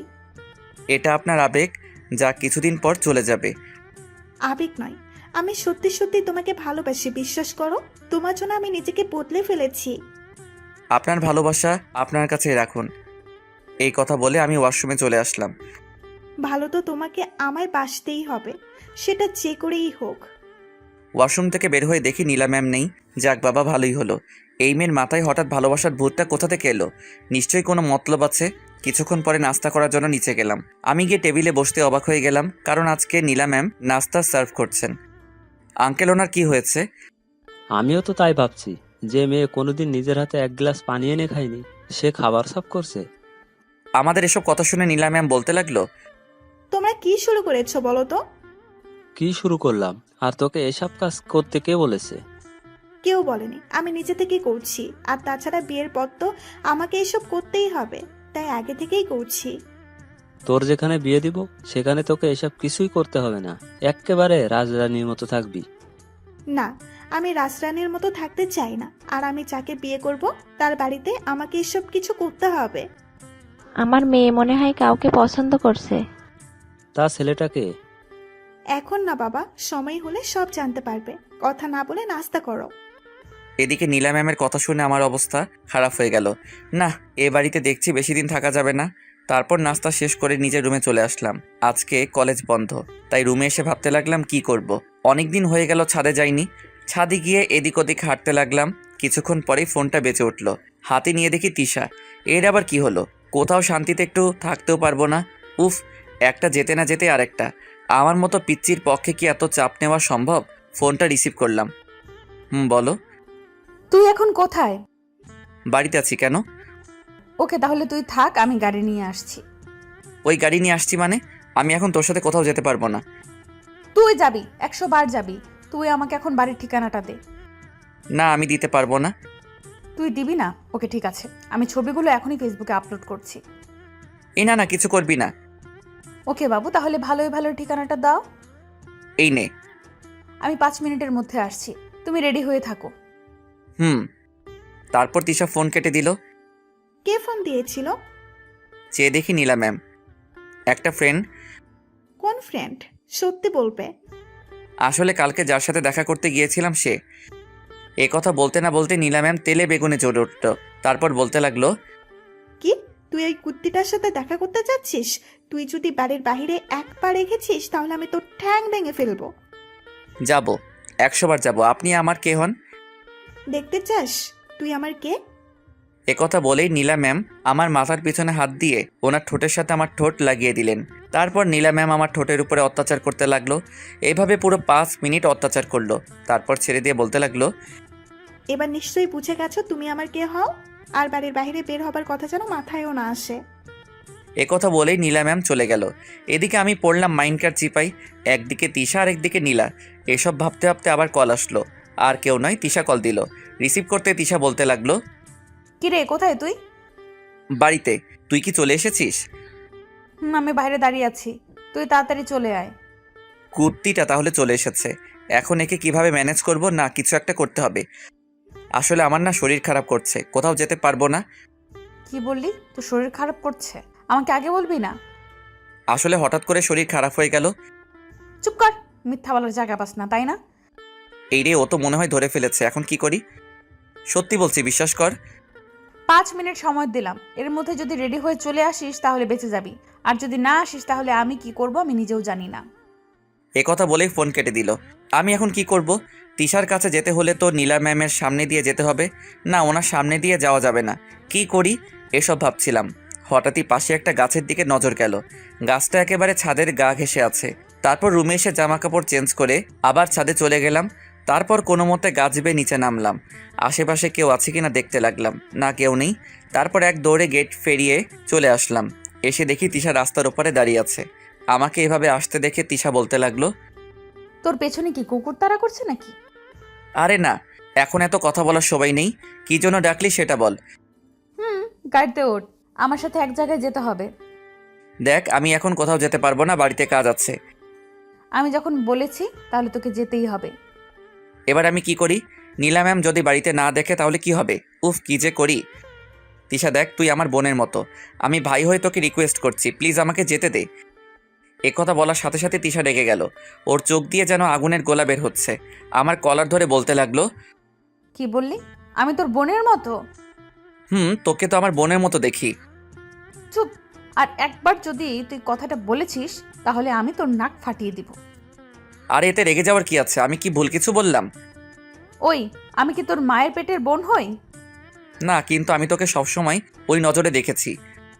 ওকে, এবার থেকে আমাকে গার্লফ্রেন্ড হিসেবে দেখবি। আমার আর খেয়ে দে কোনো কাজ নেই। তোর মতো পেতনিকে আমি গার্লফ্রেন্ড ভাববো? কি বললি? আমি পেতনি? এবার তোকে দেখাচ্ছি। তুই বাড়িতে যাবি তাই না? আমিও দেখব কি করে তুই আজকে বাড়ি যাস। এ কথা বলে তিশা সোজা আমার হাত ধরে গাড়ির ভিতরে নিয়ে গেল। তারপর গাড়ি চালাতে লাগলো। এদিকে নীলা ম্যাম আমাকে বাড়িতে না দেখে কান্না শুরু করে দিলেন। মনে মনে বলতে লাগলো, না, আরিয়ান শুধু আমার, ওকে ছাড়া আমি বাঁচবো না। যে করেই হোক ওকে আমার পেতেই হবে। ওই দিশা মেয়েটার হাব ভাব দেখে মনে হচ্ছে ও আরিয়ানকে ভালোবাসে। না, এবার সবকিছু বাবাকে জানাতে হবে। এ কথা বলে ওর বাবার রুমে চলে গেল। বাবা, তোমার সাথে আমার কিছু কথা আছে। তোর আবার কি হলো? তোকে এমন দেখাচ্ছে কেন? বাবা, আমি একদম ঠিক আছি, আমার কিছু হয়নি। তোকে দেখে মনে হচ্ছে তুই কান্না করেছিস। করেছি। কি বললি? তুই কান্না করেছিস? কার এত বড় সাহস যে আমার মেয়েকে কাঁদিয়েছে? বাবা, আমি ওকে খুব ভালোবাসি, কিন্তু ও কিছুতেই বুঝতে চাইছে না। ওকে ছাড়া আমি বাঁচবো না। তুই কার কথা বলছিস? আর কাকে ছাড়া বাঁচবি না? বাবা, আমি আরিয়ানকে ভালোবাসি। ওকে যদি না পাই তাহলে আমি মরে যাব। কি বলছিস এসব? তুই আরিয়ানকে ভালোবাসিস? বাবা, বিশ্বাস করো, আমি ওকে সত্যিই ভালোবাসি। দেখ, ওর সাথে আমাদের যায় না। ও তোকে বিয়ের পর খাওয়াবে কি? কেন বাবা, আমাদের কি কম আছে নাকি? তাছাড়া ও তো লেখাপড়া করছে। তুমি ওকে আমাদের কোম্পানিতে একটা চাকরি দিলেই তো হয়। হুম, তা হয়, কিন্তু আমি জেনে শুনে কিভাবে? ঠিক আছে তাহলে থাকো, আমি চলে যাচ্ছি। চলে যাচ্ছিস মানে? আমি এই বাড়ি ছেড়ে চলে যাচ্ছি। কি বলছিস কি তুই? তোর মাথা ঠিক আছে? বাবা, আমি একদম ঠিক আছি। দেখ, পাগলামি করিস না, ও তোকে সুখে রাখতে পারবে না। আমি যাচ্ছি। এই কথা বলেই নীলা ম্যাম কান্না করতে করতে চলে গেল। এদিকে আঙ্কেল ভাবতে লাগলো, নীলা যা বলেছে ভুল কিছু বলেনি। অনেক তো টাকার পিছনে দৌড়ালাম, এবার কি টাকার জন্য আমার মেয়ের সুখ নষ্ট করব নাকি? তাছাড়া আরিয়ানও তো ভালো ছেলে, আমি জানি ও আমার মেয়েকে সুখে রাখবে। না, আমার মেয়ে যখন ওকে ভালোবাসে তাহলে ওর সাথেই বিয়ে দিব। না, গিয়ে দেখি নীলা কি করছে। আঙ্কেল নীলা ম্যামের রুমের সামনে যেতেই নীলা ম্যাম হাতে লাগেজ নিয়ে ঘর থেকে বের হলেন। নীলা দাঁড়া বলছি, আমার কথাটা শোন। না, আমি তোমার কোনো কথা শুনবো না। আচ্ছা ঠিক আছে, তোর সাথে আরিয়ানের বিয়ে দেবো। এ কথা বলতে নীলা ম্যাম লাগেজটা ফেলে দিয়ে দৌড়ে এসে ওনার বাবাকে জড়িয়ে ধরলেন। তারপর বলতে লাগলেন, সত্যি তুমি ওর সাথে আমার বিয়ে দেবে? দিব। বাবা বলো না কবে বিয়ে দেবে? আগে ওর পড়ালেখা শেষ হোক তারপর। এখন দিলে কি হবে? এখন যদি তোদের বিয়ে দেই তাহলে দুজনের পড়ালেখা শেষ হয়ে যাবে, আর তার সাথে ভবিষ্যতও। এভাবে ওরা বাবা মেয়ে মিলে কথা বলতে লাগলো। এদিকে আমার অবস্থা একেবারে খারাপ হয়ে যাচ্ছে। আমি শুধু নীলা ম্যামের কথা ভাবছি। না জানি আমাকে না দেখতে পেয়ে কি করছে। তিশা আমাকে নিয়ে একটা পার্কে এলো। পার্কে এসে তিশা আমাকে একটা নির্জন জায়গায় নিয়ে এলো। ওই আমাকে এখানে নিয়ে এলি কেন? সবাই যে জন্য আসে, মানে প্রেম করতে এসেছি। দেখ, আমার এসব ভালো লাগছে না, আমি বাড়ি যাচ্ছি। তুই এখান থেকে কোথাও যাবি না, দাঁড়িয়ে থাক, আমি আসছি। এ কথা বলেই তিশা চলে গেল, আর আমি দাঁড়িয়ে রইলাম। কিছুক্ষণ পর আবার ফিরে আসলো, কিন্তু ওর হাতে ফুল দেখা যাচ্ছে কেন? আজকে তিশাকে অনেক সুন্দর লাগছে, যেটা আমি প্রথমে খেয়াল করিনি। এসব ভাবতে ভাবতে তিশা কখন যে আমার সামনে চলে এলো বুঝতেই পারিনি। তারপর তিশা আমার সামনে হাঁটু গেড়ে বসে বলতে লাগলো, দেখো আরিয়ান, আমি ঘুরিয়ে ফিরে কথা বলতে পারি না, যা বলার সোজাসুজি বলি। জানি না তুমি কথাটা কিভাবে নিবে, কিন্তু তোমাকে কথাটা না বলা পর্যন্ত আমার শান্তি হচ্ছিল না। তারপর তিশা বলল, আরিয়ান, আমি তোমাকে ভালোবাসি, আই লাভ ইউ, প্লিজ আমাকে ফিরিয়ে দিও না। ওর কথা শুনে আমি বোবা হয়ে গেলাম। মুখ দিয়ে কোনো কথা বের হচ্ছে না। তিশা কি বলছে? ওরও কি নীলা ম্যামের মতো খারাপ হয়ে গেল নাকি? আমাকে চুপ থাকতে দেখে তিশা বলতে লাগলো, কি হলো, কি ভাবছো? আমার উত্তর দাও। কিসের উত্তর? বারে, একটু আগে যে তোমাকে প্রপোজ করলাম তার উত্তর। দেখো তিশা, পাগলামির একটা লিমিট থাকা উচিত। আমি কোনো পাগলামি করছি না, যা সত্যি তাই বললাম। বিশ্বাস করো, আমি তোমাকে সত্যিই অনেক ভালোবাসি, তোমাকে না পেলে আমি বাঁচবো না। আবেগ দিয়ে নয়, বিবেক দিয়ে কথা বলো। তোমার এসব কিছু আবেগ মনে হচ্ছে? আমি আবেগ দিয়ে কোনো কথা বলছি না, যা বলার বিবেক দিয়ে বলছি। দেখ, তোর সাথে আমার যায় না, তুই কোথায় আর আমি কোথায়, আমাদের দুজনের মধ্যে আকাশ পাতাল তফাৎ। আমি তোর কথা আব্বুকে অনেক আগেই বলেছি, আর আব্বু বলল আমি যাকে ভালোবাসি তার সাথেই নাকি আব্বু আমার বিয়ে দিয়ে দিবে। এই কথা শোনার জন্য আমি মোটেও প্রস্তুত ছিলাম না। কি? এবার তো আমাকে ভালোবাসতে তোর কোনো সমস্যা নেই। না, আমি তোকে ভালোবাসতে পারবো না। এ কথা বলার সাথে সাথে তিশা আমাকে জড়িয়ে ধরলো। তারপর আমার বুকের ভিতর মাথা গুজে দিয়ে কান্না করতে করতে বলতে লাগলো, বিশ্বাস করো, আমি তোমাকে সত্যিই অনেক ভালোবাসি। তোমাকে যেদিন কলেজে প্রথম দেখেছিলাম সেদিনই তোমার প্রেমে পড়ে যাই। তারপর তোমার সাথে থাকার জন্য বন্ধুত্ব করি, কিন্তু তুমি আমাকে বন্ধু হিসেবে মেনে নিতে পারোনি। তারপর ক্লাসে পড়া না বোঝার নাটক করি। আমি জানতাম স্যার আমাকে তোমার থেকে পড়া বুঝে নিতে বলবে, আর আমিও এই সুযোগে তোমার সাথে থাকতে পারবো। এইসব বলে তিশা আমার বুকের ভিতর মাথা রেখে কান্না করতে লাগলো। আমি এখন কি বলবো কিছুই বুঝতে পারছি না। না, আগে পরীক্ষা করে দেখি তিশা কি আমাকে সত্যি সত্যি ভালোবাসে। ওকে, আমি তোকে একটা শর্তে ভালোবাসতে পারি। কি শর্ত বল, আমি সব কিছু পারবো। ওকে ঠিক আছে, তাহলে আমার সাথে রুম ডেট করতে হবে। কি? জানতাম তুই পারবি না। কে বলেছে আমি পারবো না? ঠিক আছে, এটাই যদি আমার ভালোবাসার পরীক্ষা হয় তাহলে তাই করব। বলো আমাকে কোথায় আসতে হবে? যা বলছিস ভেবে বলছিস তো? আমি ভেবেই বলছি।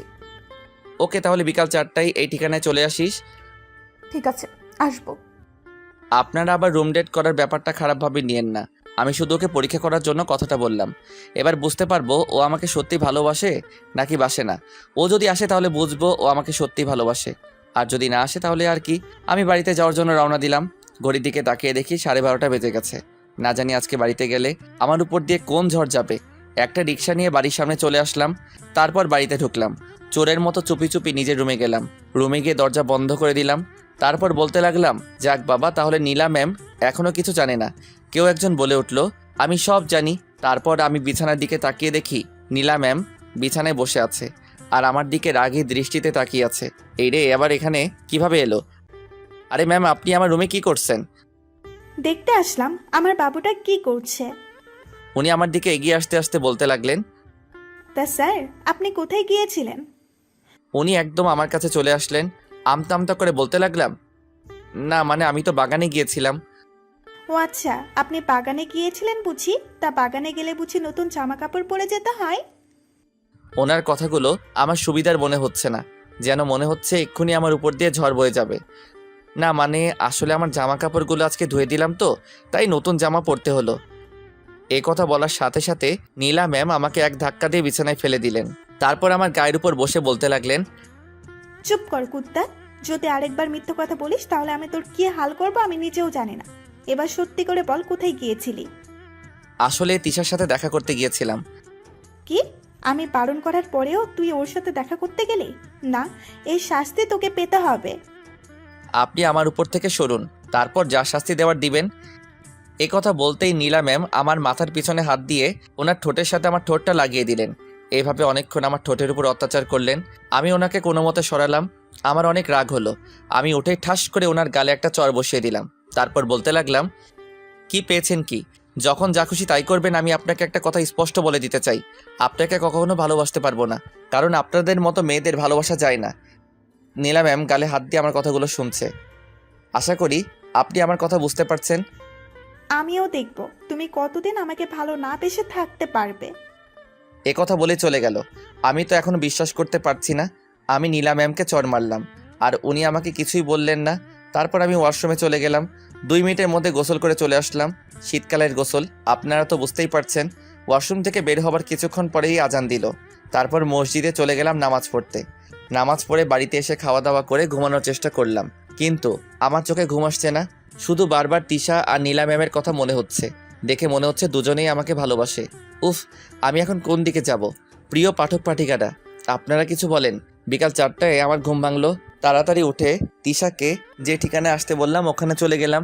গিয়ে দেখি তিশা এখনো আসেনি। তার মানে ও আসবে না, না আসলেই ভালো হয়। হঠাৎই কেউ একজন পিছন থেকে বলল, আমি চলে এসেছি। পিছনে ফিরে দেখি বোরখা পরা একটা মেয়ে দাঁড়িয়ে আছে। কিছুই দেখা যাচ্ছে না। কে আপনি?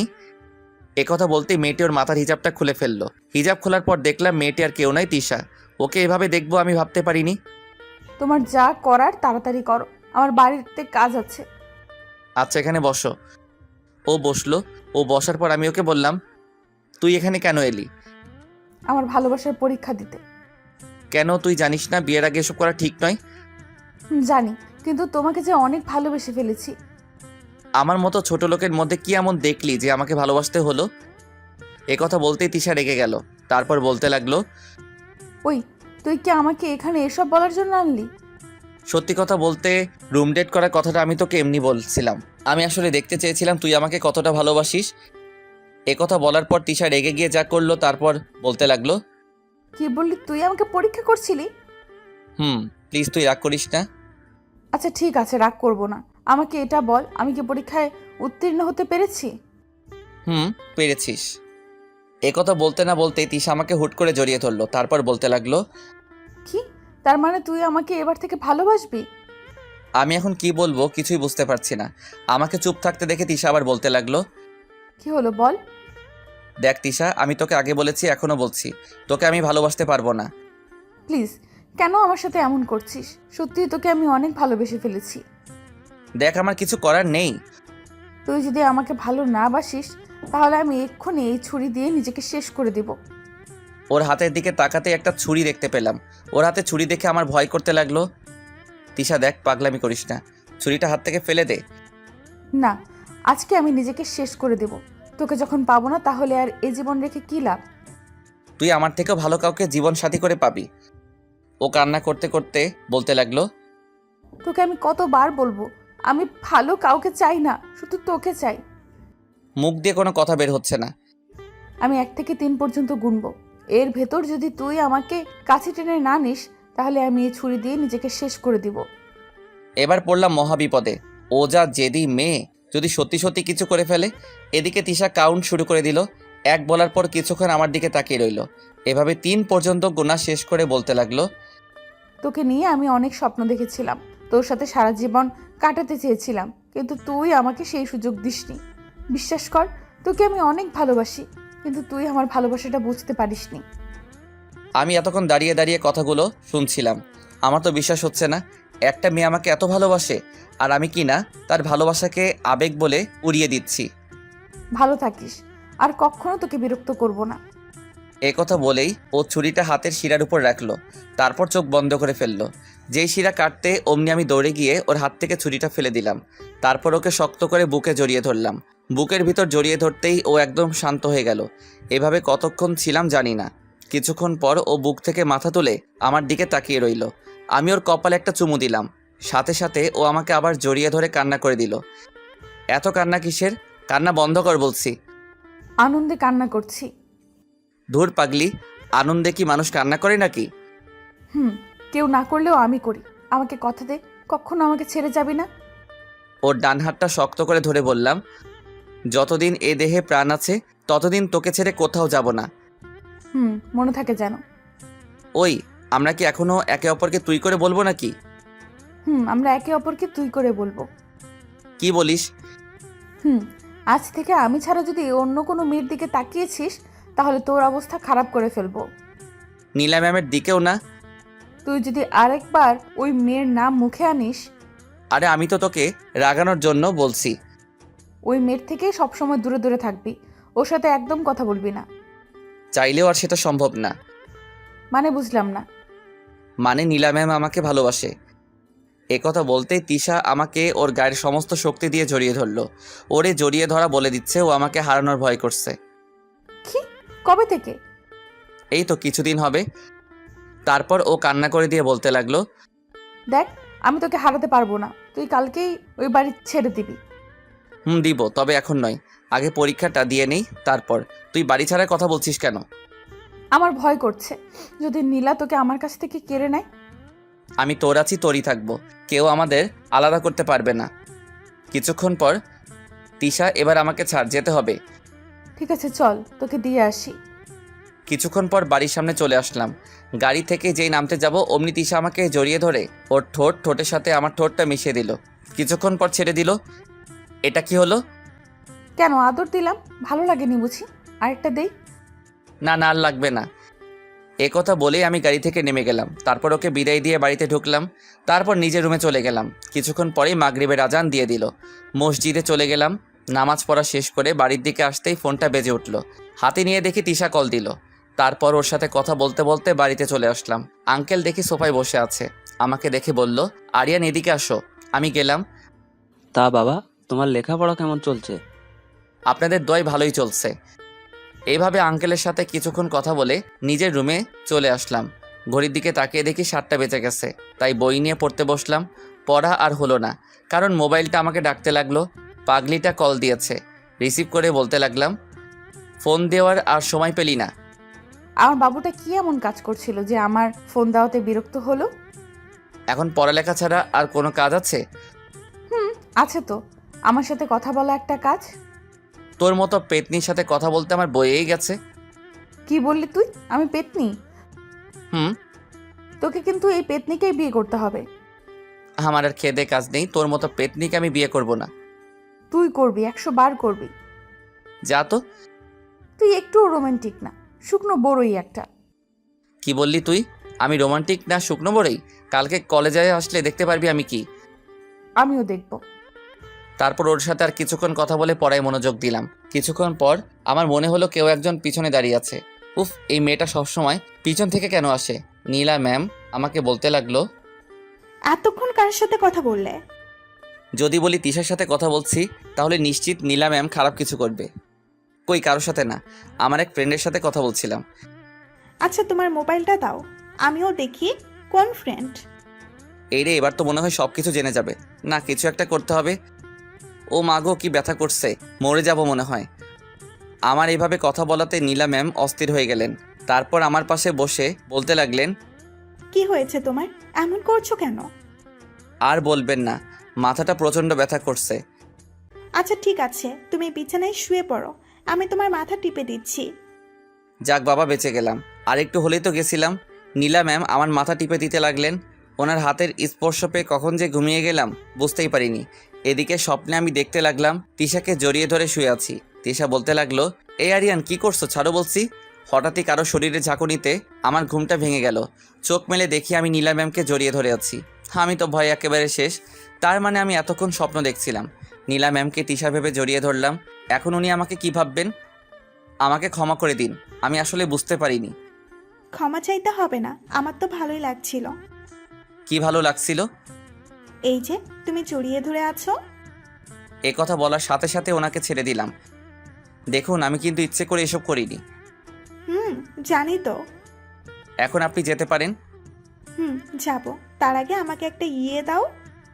ইয়ে দাও মানে ঠিক বুঝলাম না। আর আমি পাপ্পির কথা বলছি। কি? এ কথা বলার সাথে সাথে আমি এক লাফে বিছানা থেকে নেমে ওয়াশরুমে চলে গেলাম। যাক বাবা, বেঁচে গেলাম। কি ধকলটাই না গেল। এদিকে আমার এই অবস্থা দেখে নীলা ম্যাম হাসতে হাসতে চলে গেলেন। উনি চলে যাওয়ার পর ওয়াশরুম থেকে বের হয়ে চলে আসলাম। তারপর ঘড়ির দিকে তাকিয়ে দেখি 10টা বেজে গেছে। তারপর খাবার টেবিলে চলে গেলাম। নীলা ম্যাম দেখে আমার দিকে তাকিয়ে হাসছে। এইভাবেই খাবার শেষ করে রুমে চলে আসলাম। রুমে এসে আর কিছুক্ষণ পড়লাম, তারপর ঘুমিয়ে গেলাম। সকালে আজানের শব্দে ঘুমটা ভেঙে গেল। তারপর মসজিদে চলে গেলাম, নামাজ পড়ে আবার বাড়িতে চলে আসলাম। এইভাবেই কিছুদিন চলে গেল। এদিকে তিশা আর আমার প্রেম বেশ ভালোই চলছে। আর নীলা ম্যামের প্যারা তো আছেই। পরীক্ষার আর 1 মাস বাকি। একদিন আমি আর তিশা মিলে পার্কে বসে প্রেম করছিলাম। হঠাৎই তিশা আমাকে বলল, আচ্ছা নীলা কি এখনো তোমাকে ভালোবাসে? বাসে। উনি তো আর আমাদের সম্পর্কের কথা জানেন না। এবার জানানোর সময় হয়েছে। কি? না, ভুলেও নীলা ম্যামকে আমাদের সম্পর্কের কথা বলবি না। না, এবার আমাদের বলতেই হবে। এই কথা বলেই তিশা মোবাইলে কি যেন করতে লাগলো। তারপর বলল, কাজ হয়ে গেছে। কাজ হয়ে গেছে মানে? কি করেছিস? এই ছবিগুলো দেখতে পাচ্ছিস, এইগুলো আমি নীলার মোবাইলে পাঠিয়ে দিয়েছি। কি? তুই এটা কেন করলি বল? এটা দেখার পর নীলা তোর আর আমার ব্যাপারে সব জেনে যাবে, আর তোকে পাওয়ার কথা কখনো ভাববে না। এই কথা বলেই তিশা আমাকে শক্ত করে জড়িয়ে ধরলো। তারপর বলতে লাগলো, দেখ, তোকে আমি কখনোই হারাতে পারবো না। আমি বুঝতে পারছি ও এটা কেন করলো। তারপর আমিও ওকে শক্ত করে জড়িয়ে ধরে ওর কপালে একটা চুমু দিলাম। তারপর বলতে লাগলাম, আমি জানি তুই আমাকে হারানোর ভয় করছিস। পৃথিবীর কোনো শক্তি আমাদের দুজনকে আলাদা করতে পারবে না। তোকে ভয় পেতে হবে না, আমি তোর আছি, তোরই থাকবো। তাই যেন হয়। এবার আমাকে ছাড়, বাড়ি যেতে হবে। আজকে তোর জন্য ক্লাসও করতে পারলাম না। ওই আমার জন্য মানে? আমি কি তোকে এখানে আটকে রেখেছি নাকি? তুই আটকে রাখিসনি, তোর ভালোবাসা আমাকে এখানে আটকে রেখেছে। তারপর ওর সাথে আর কিছুক্ষণ সময় কাটিয়ে বাড়িতে চলে আসলাম। বাড়িতে এসে দরজার সামনে দাঁড়িয়ে আছি। না জানি ভিতরে গেলে আমার জন্য কোন বিপদ অপেক্ষা করছে। তারপর দরজা খুলে ভিতরে ঢুকে যা দেখলাম, বাড়িতে কেউ নেই। কী ব্যাপার, সবাই গেল কোথায়? তারপর আমার রুমে চলে আসলাম। মোবাইলটা বের করে যা দেখলাম, আঙ্কেল আমাকে 24টা মিস কল দিয়েছে। আমার ফোন সাইলেন্ট থাকায় ধরতে পারিনি। তারপর আমি কল ব্যাক করলাম, সাথে সাথে ফোন রিসিভ করলেন। তারপর আঙ্কেল রাগী কণ্ঠে বলতে লাগলেন, কোথায় আছো তুমি? এতগুলো ফোন দিলাম, রিসিভ করলে না কেন? না মানে ফোনটা সাইলেন্ট ছিল, তাই ধরতে পারিনি। আচ্ছা ঠিক আছে, তুমি তাড়াতাড়ি এই হাসপাতালে চলে আসো। হাসপাতালে কেন? কারো কিছু হয়েছে নাকি? আসলেই দেখতে পারবে। এই কথা বলেই ফোন কেটে দিলেন। আঙ্কেল হঠাৎ আমাকে হাসপাতালে যেতে বললেন কেন? আমার টেনশন হতে লাগলো। তারপর সোজা হাসপাতালে চলে গেলাম। গিয়ে আঙ্কেলকে ফোন দিলাম। তারপর আঙ্কেল কোথায় আছেন তা জেনে নিলাম। আঙ্কেলের কাছে চলে গেলাম। গিয়ে দেখে আঙ্কেল আন্টি কেবিনের বাইরে দাঁড়িয়ে আছে।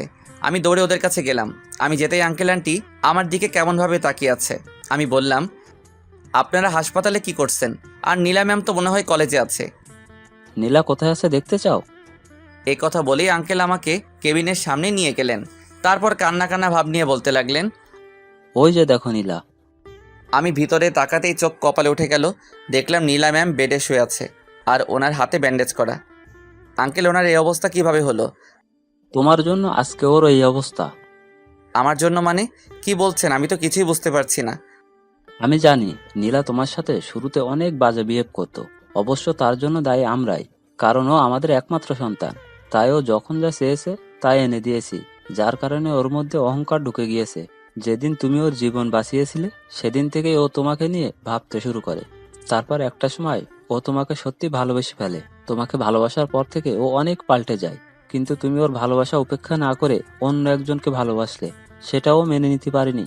তাই ও সুইসাইড করার চেষ্টা করেছে। ওর মোবাইলে কিছু ছবি দেখতে পেয়েই আমি বুঝতে পারি কেন সুইসাইড করার চেষ্টা করলো।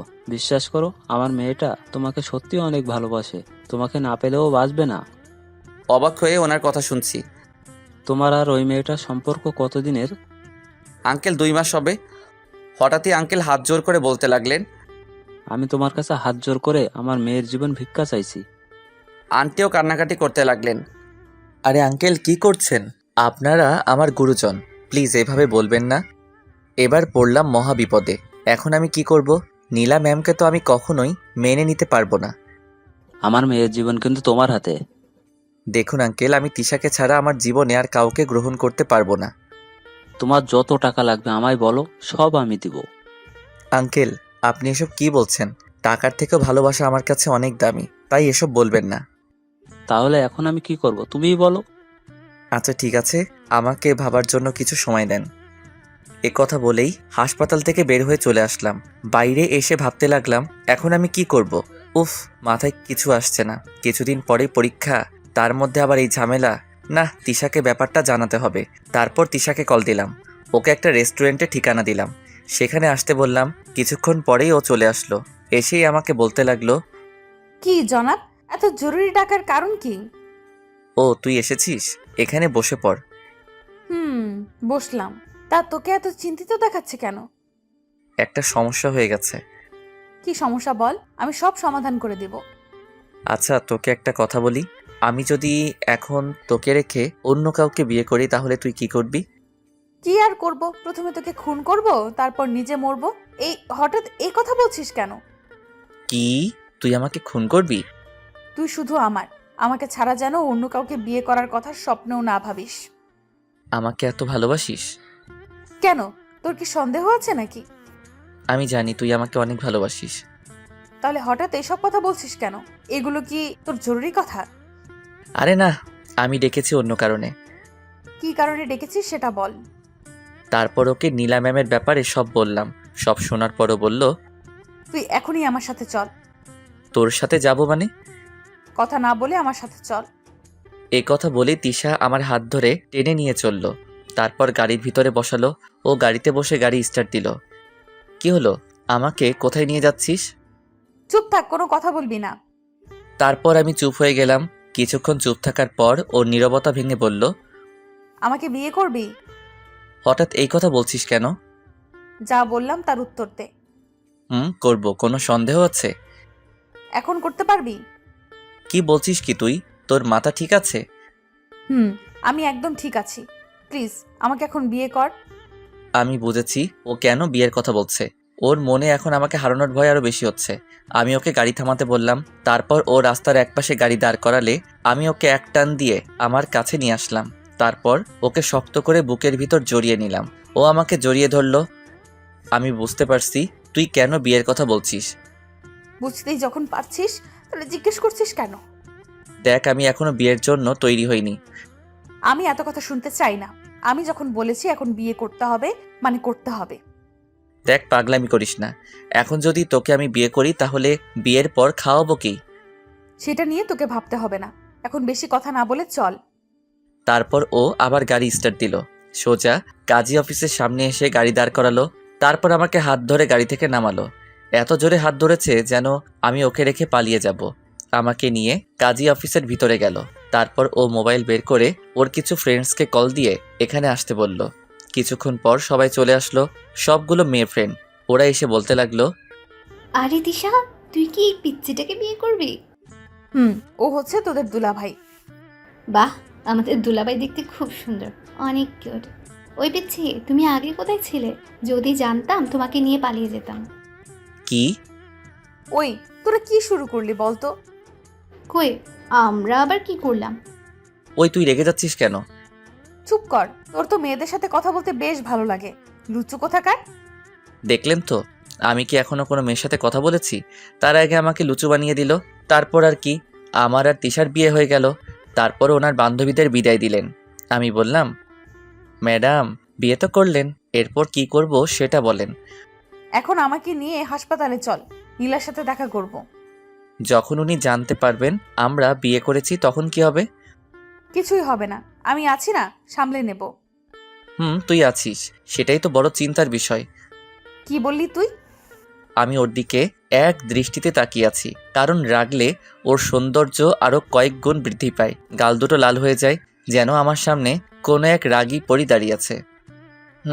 যা সত্যি তাই বললাম। ও দৌড়ে এসে আমাকে কিল ঘুষি যা পারছে তাই মারছে। না, ওকে থামাতে হবে। কোনো উপায় না পেয়ে ওকে শক্ত করে বুকের ভিতর জড়িয়ে ধরলাম। সাথে সাথে ও একদম শান্ত হয়ে গেল। আমি ওর কানের কাছে মুখ নিয়ে গিয়ে বললাম, কি ম্যাডাম, এত রাগ কোথা থেকে আসে? কি হলো বলো? জানি না। আমি বলি, রাগ আসে আপনার এই গোবরে ভরা মাথা থেকে? এই কথা বলতেই ও আমার বুক থেকে মাথাটা তুলল। ওর রাগ দেখে আমি এক দৌড়ে বাইরে চলে আসলাম। বাইরে এসে গাড়ির কাছে দাঁড়িয়ে থাকলাম। কিছুক্ষণ পরেই ও আসলো। এখনও রেগে আছে। কাছে এসে আমার চুলগুলো ধরে টানতে লাগলো। তারপর বলতে লাগলো, কি বললি তুই? আমার মাথায় গোবরে ভর্তি? সত্যি কথা বললে সবার গায়ে লাগে। চুপ কর। কি শয়তান মেয়ে রে বাবা, নিজের স্বামীর সাথে কেউ এভাবে কথা বলে? কেউ না বললেও আমি বলবো। এখন কথা না বাড়িয়ে চল নীলা ম্যামকে দেখে আসি। তারপর দুজনেই হাসপাতালে চলে গেলাম। আমি শুধু ভাবছি, যদি নীলা ম্যাম জানতে পারে আমরা দুজন বিয়ে করেছি, তখন উনি কি করবেন। হাসপাতালে এসে দুজন একসাথে নীলা ম্যামের কেবিনে গেলাম। দেখলাম নীলা ম্যাম আমাদের দুজনকে একসাথে দেখে রাগী দৃষ্টিতে তাকিয়ে আছে। তারপর উনি তিশার দিকে তাকিয়ে বললেন, ওই মেয়ে, তুই এখানে কি করছিস? তোমাকে দেখতে আসছি। আমি বেঁচে আছি না মরে আছি সেটা দেখতে এসেছিস? তুমি কি বলছো এসব? তুই কি ভেবেছিস আমার থেকে ওকে কেড়ে নিয়ে তুই ভালো থাকবি? ম্যাম, আপনি এসব কি বলছেন? আমি ওকে ভালোবাসি, তাই আপন করে নিয়েছি। এখানে কেড়ে নেওয়ার কথা এলো কেন? আমিও তোমাকে সত্যিকারের ভালোবাসি, প্লিজ আমাকে আপন করে নাও। একথা বলেই নীলা ম্যাম আমাকে জড়িয়ে ধরলেন। আমাকে জড়িয়ে ধরাতে তিশা তেলে বেগুনে জ্বলে উঠল। এক ধাক্কায় নীলা ম্যামকে আমার থেকে সরিয়ে দিলেন।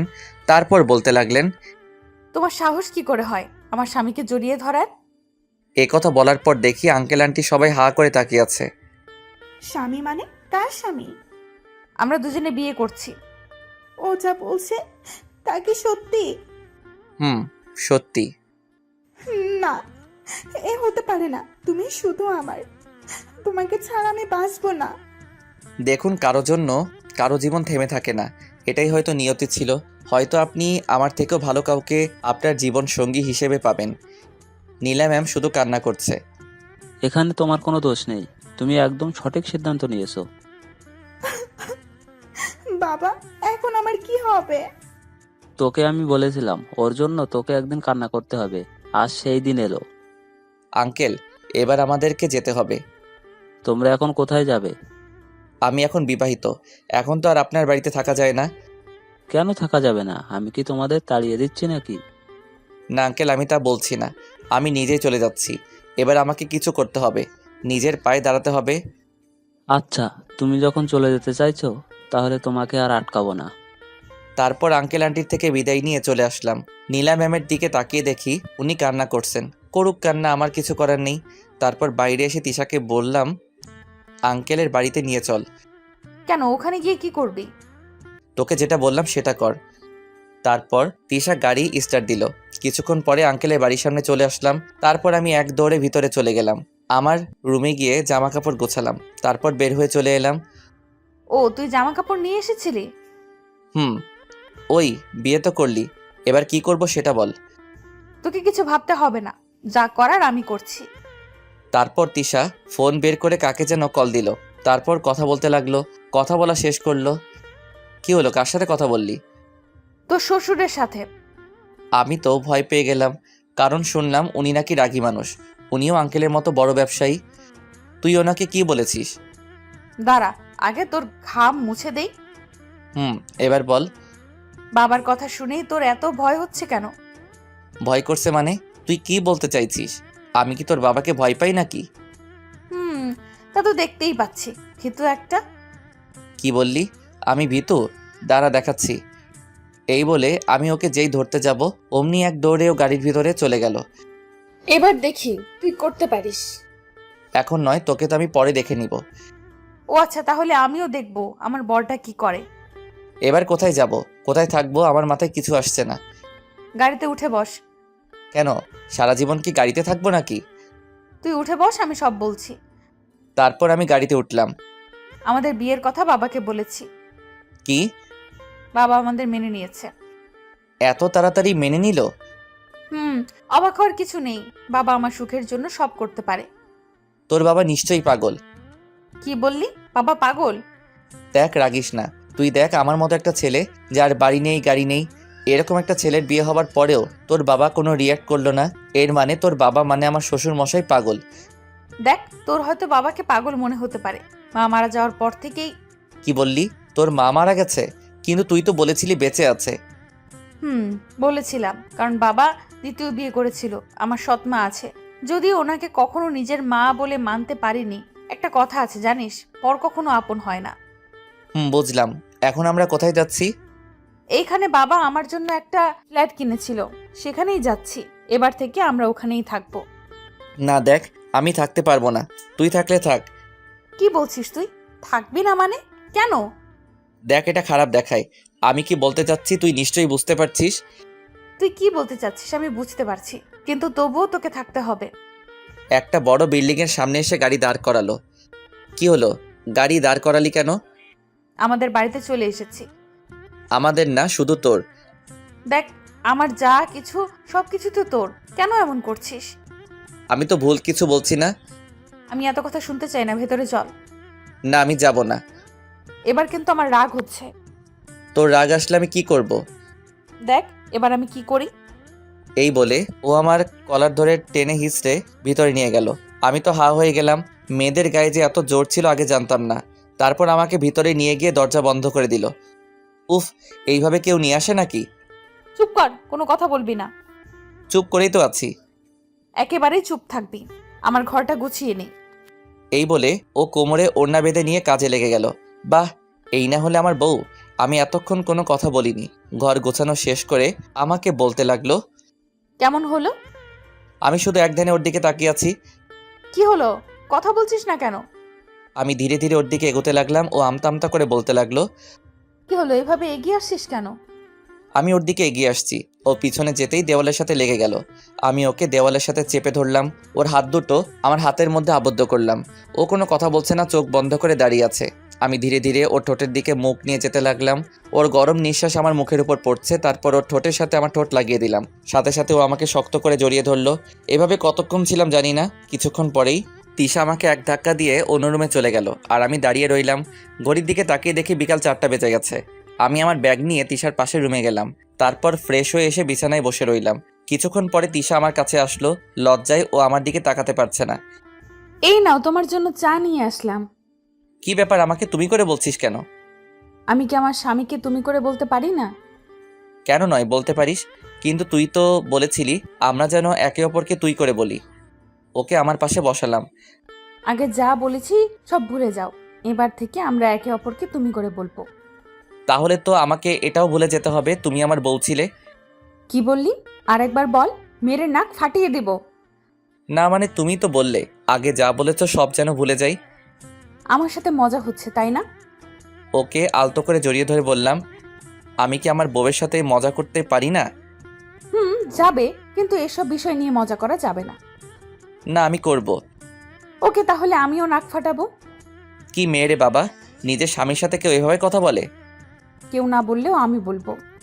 আচ্ছা ঠিক আছে, তোমার মতো গুন্ডির সাথে ঝগড়া করার ইচ্ছা আমার নেই। কি বললে?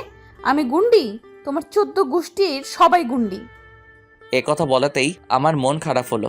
কারণ আপনারা তো জানেনই এই পৃথিবীতে আমার নিজের বলতে কেউ নেই। আমার তো আমি ছাড়া আর কেউ নেই। আমি তো ছোট থেকেই একা বড় হয়েছি। আমার আবার 14 গোষ্ঠী কোথা থেকে আসবে? তিশা বুঝতে পারলো আমার মন খারাপ হয়ে গেছে। ও আমাকে শক্ত করে জড়িয়ে ধরে বলল, কে বলেছে তোমার কেউ নেই? আমি আছি।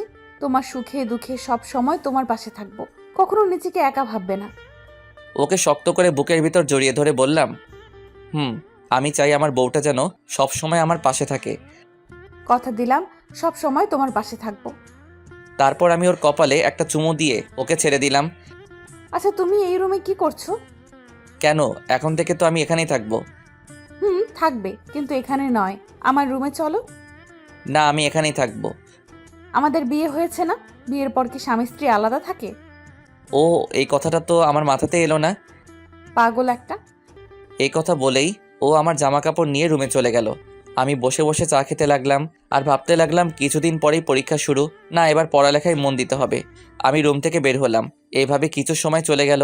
রাত্রিবেলায় খাবার খাওয়ার জন্য তিশা আমাকে ডাকলো। খাবার টেবিলে গিয়ে দেখি ও অনেক কিছু রান্না করেছে। আমি গিয়ে বসলাম, তারপর ও আমাকে খাবার বেড়ে দিতে লাগলো। আমি খাচ্ছি আর ও আমার দিকে তাকিয়ে আছে। আমি বুঝতে পারছি ও কেন তাকিয়ে আছে। এইভাবে তাকিয়ে থাকলে তো আমার পেট খারাপ হবে। আচ্ছা ঠিক আছে, তুমি খাও, আমি তাকাবো না। তা আমার বউটা মনে হয় আগে খেয়ে ফেলছে। খেয়েছি, তুমি খেয়ে নাও।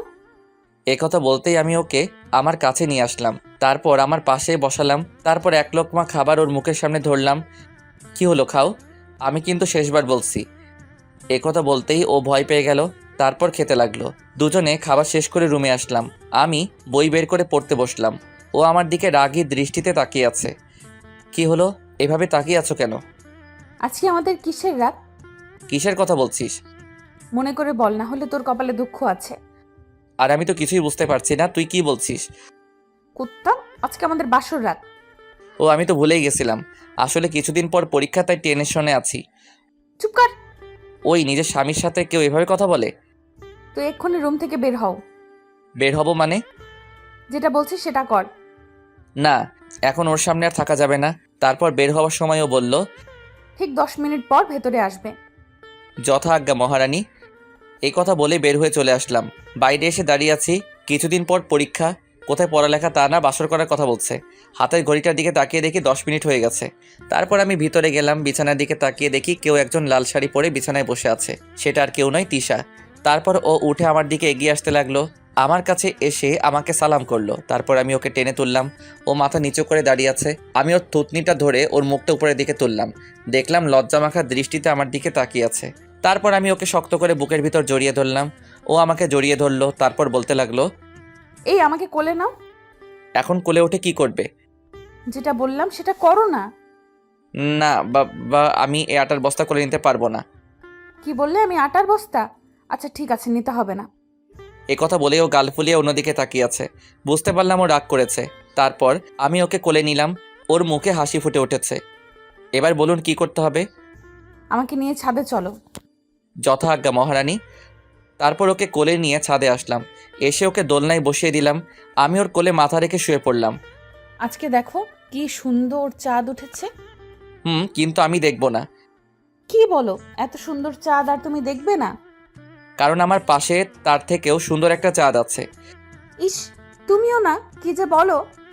এইভাবে কথা বলতে বলতে দুজন কিছুক্ষণ চন্দ্রবিলাস করলাম। তিশা বলল, চলো এবার রুমে যাই। ওকে মহারানী চলেন। তারপর ওকে আবার কোলে নিয়ে রুমে আসলাম। এসে ওকে বিছানায় বসিয়ে দিলাম। আজকে কিন্তু আমাকে অনেক আদর করতে হবে। আমি এখন কিছু করতে পারবো না। এ কথা বলে যেই চলে আসবো অমনি তিশা আমাকে এক টান দিয়ে ওর গায়ের উপর ফেলে দিল। তারপর ও যা চাইলো তাই হইল। শয়তান মাইয়া আমার ইজ্জত লুটে নিল। 5 বছর পর আজ আমি প্রতিষ্ঠিত। আমার গাড়ি আছে, বাড়ি আছে। আমি একজন ইঞ্জিনিয়ার। যদিও এসব কিছুর পিছনে সবচেয়ে বড় অবদান হলো তিশার। ওর সাপোর্ট না পেলে হয়তো আমি এত দূর আসতে পারতাম না। বাড়ির ছাদে দাঁড়িয়ে এসব কথা ভাবছি। হঠাৎই কারো হাতের ছোঁয়া পেলাম। আর কেউ নয়, আমার সহধর্মিণী তিশা। এই কি, তুমি এই সময় এখানে কি করছো? ভালো লাগছে না, তাই ছাদে আসলাম। কি বলছো? তোমার শরীর ঠিক আছে তো? ঠিক আছে। আচ্ছা, অবনী কোথায়? ও ঘুমাচ্ছে। এখন আপনাদের অবনীর পরিচয় দেই। অবনী হচ্ছে আমার আর দিশার মেয়ে। একেবারে দুষ্টু। সারাদিন শুধু আমার পিছনে পড়ে থাকে। বলতে গেলে ওদের দুজনকে নিয়ে আমার পৃথিবী। কি হলো, কিছু বলবে? বাবা ফোন করেছিল, আমাদের যেতে বললো। তোমরা গেলে যাও, আমি কোথাও যেতে পারবো না। না, তোমাকে যেতে হবেই, তুমি না গেলে আমরাও যাব না। ঠিক আছে, তাহলে যেও না। আমি যদি একবার অবনীকে কথাটা বলি তাহলে কি হবে বুঝতে পারছো? আমাকে বলতে হবে না, আমি সব শুনেছি। কথাটা আর কেউ নয়, আমার পিচ্চি পরিটা বলেছে। আমি ওকে কোলে নিয়ে বললাম, মামনি তুমি কি শুনেছ? আমি শুনেছি তুমি মায়ের সাথে ঝগড়া করেছিলে। আমরা তো এমনি কথা বলছিলাম। সত্যি বলছো তো? আমি কি আমার প্রিন্সেসের সাথে মিথ্যা কথা বলতে পারি? একদম না। বাবা মেয়ের মধ্যে তো দেখছি বেশ ভাব জমেছে। দেখেছো মামনি, তোমার এমন হিংসে হচ্ছে। হিংসটে কোথাকার। কি বললে? আমি হিংসুটে? দাঁড়াও দেখাচ্ছি। বাবা তুমি পালাও, না হলে মা তোমাকে আস্ত রাখবে না। মেয়ের কথা শুনে দৌড়াতে লাগলাম। তিশা আমাকে তাড়া করছে। আল্লাহ জানে আজকে আমাকে কত কিলোমিটার দৌড়াতে হবে। এইভাবে খুনসুটি নিয়ে আমাদের সংসার চলছে। দোয়া করবেন আমরা যাতে সবসময় এভাবে হাসি খুশি থাকি।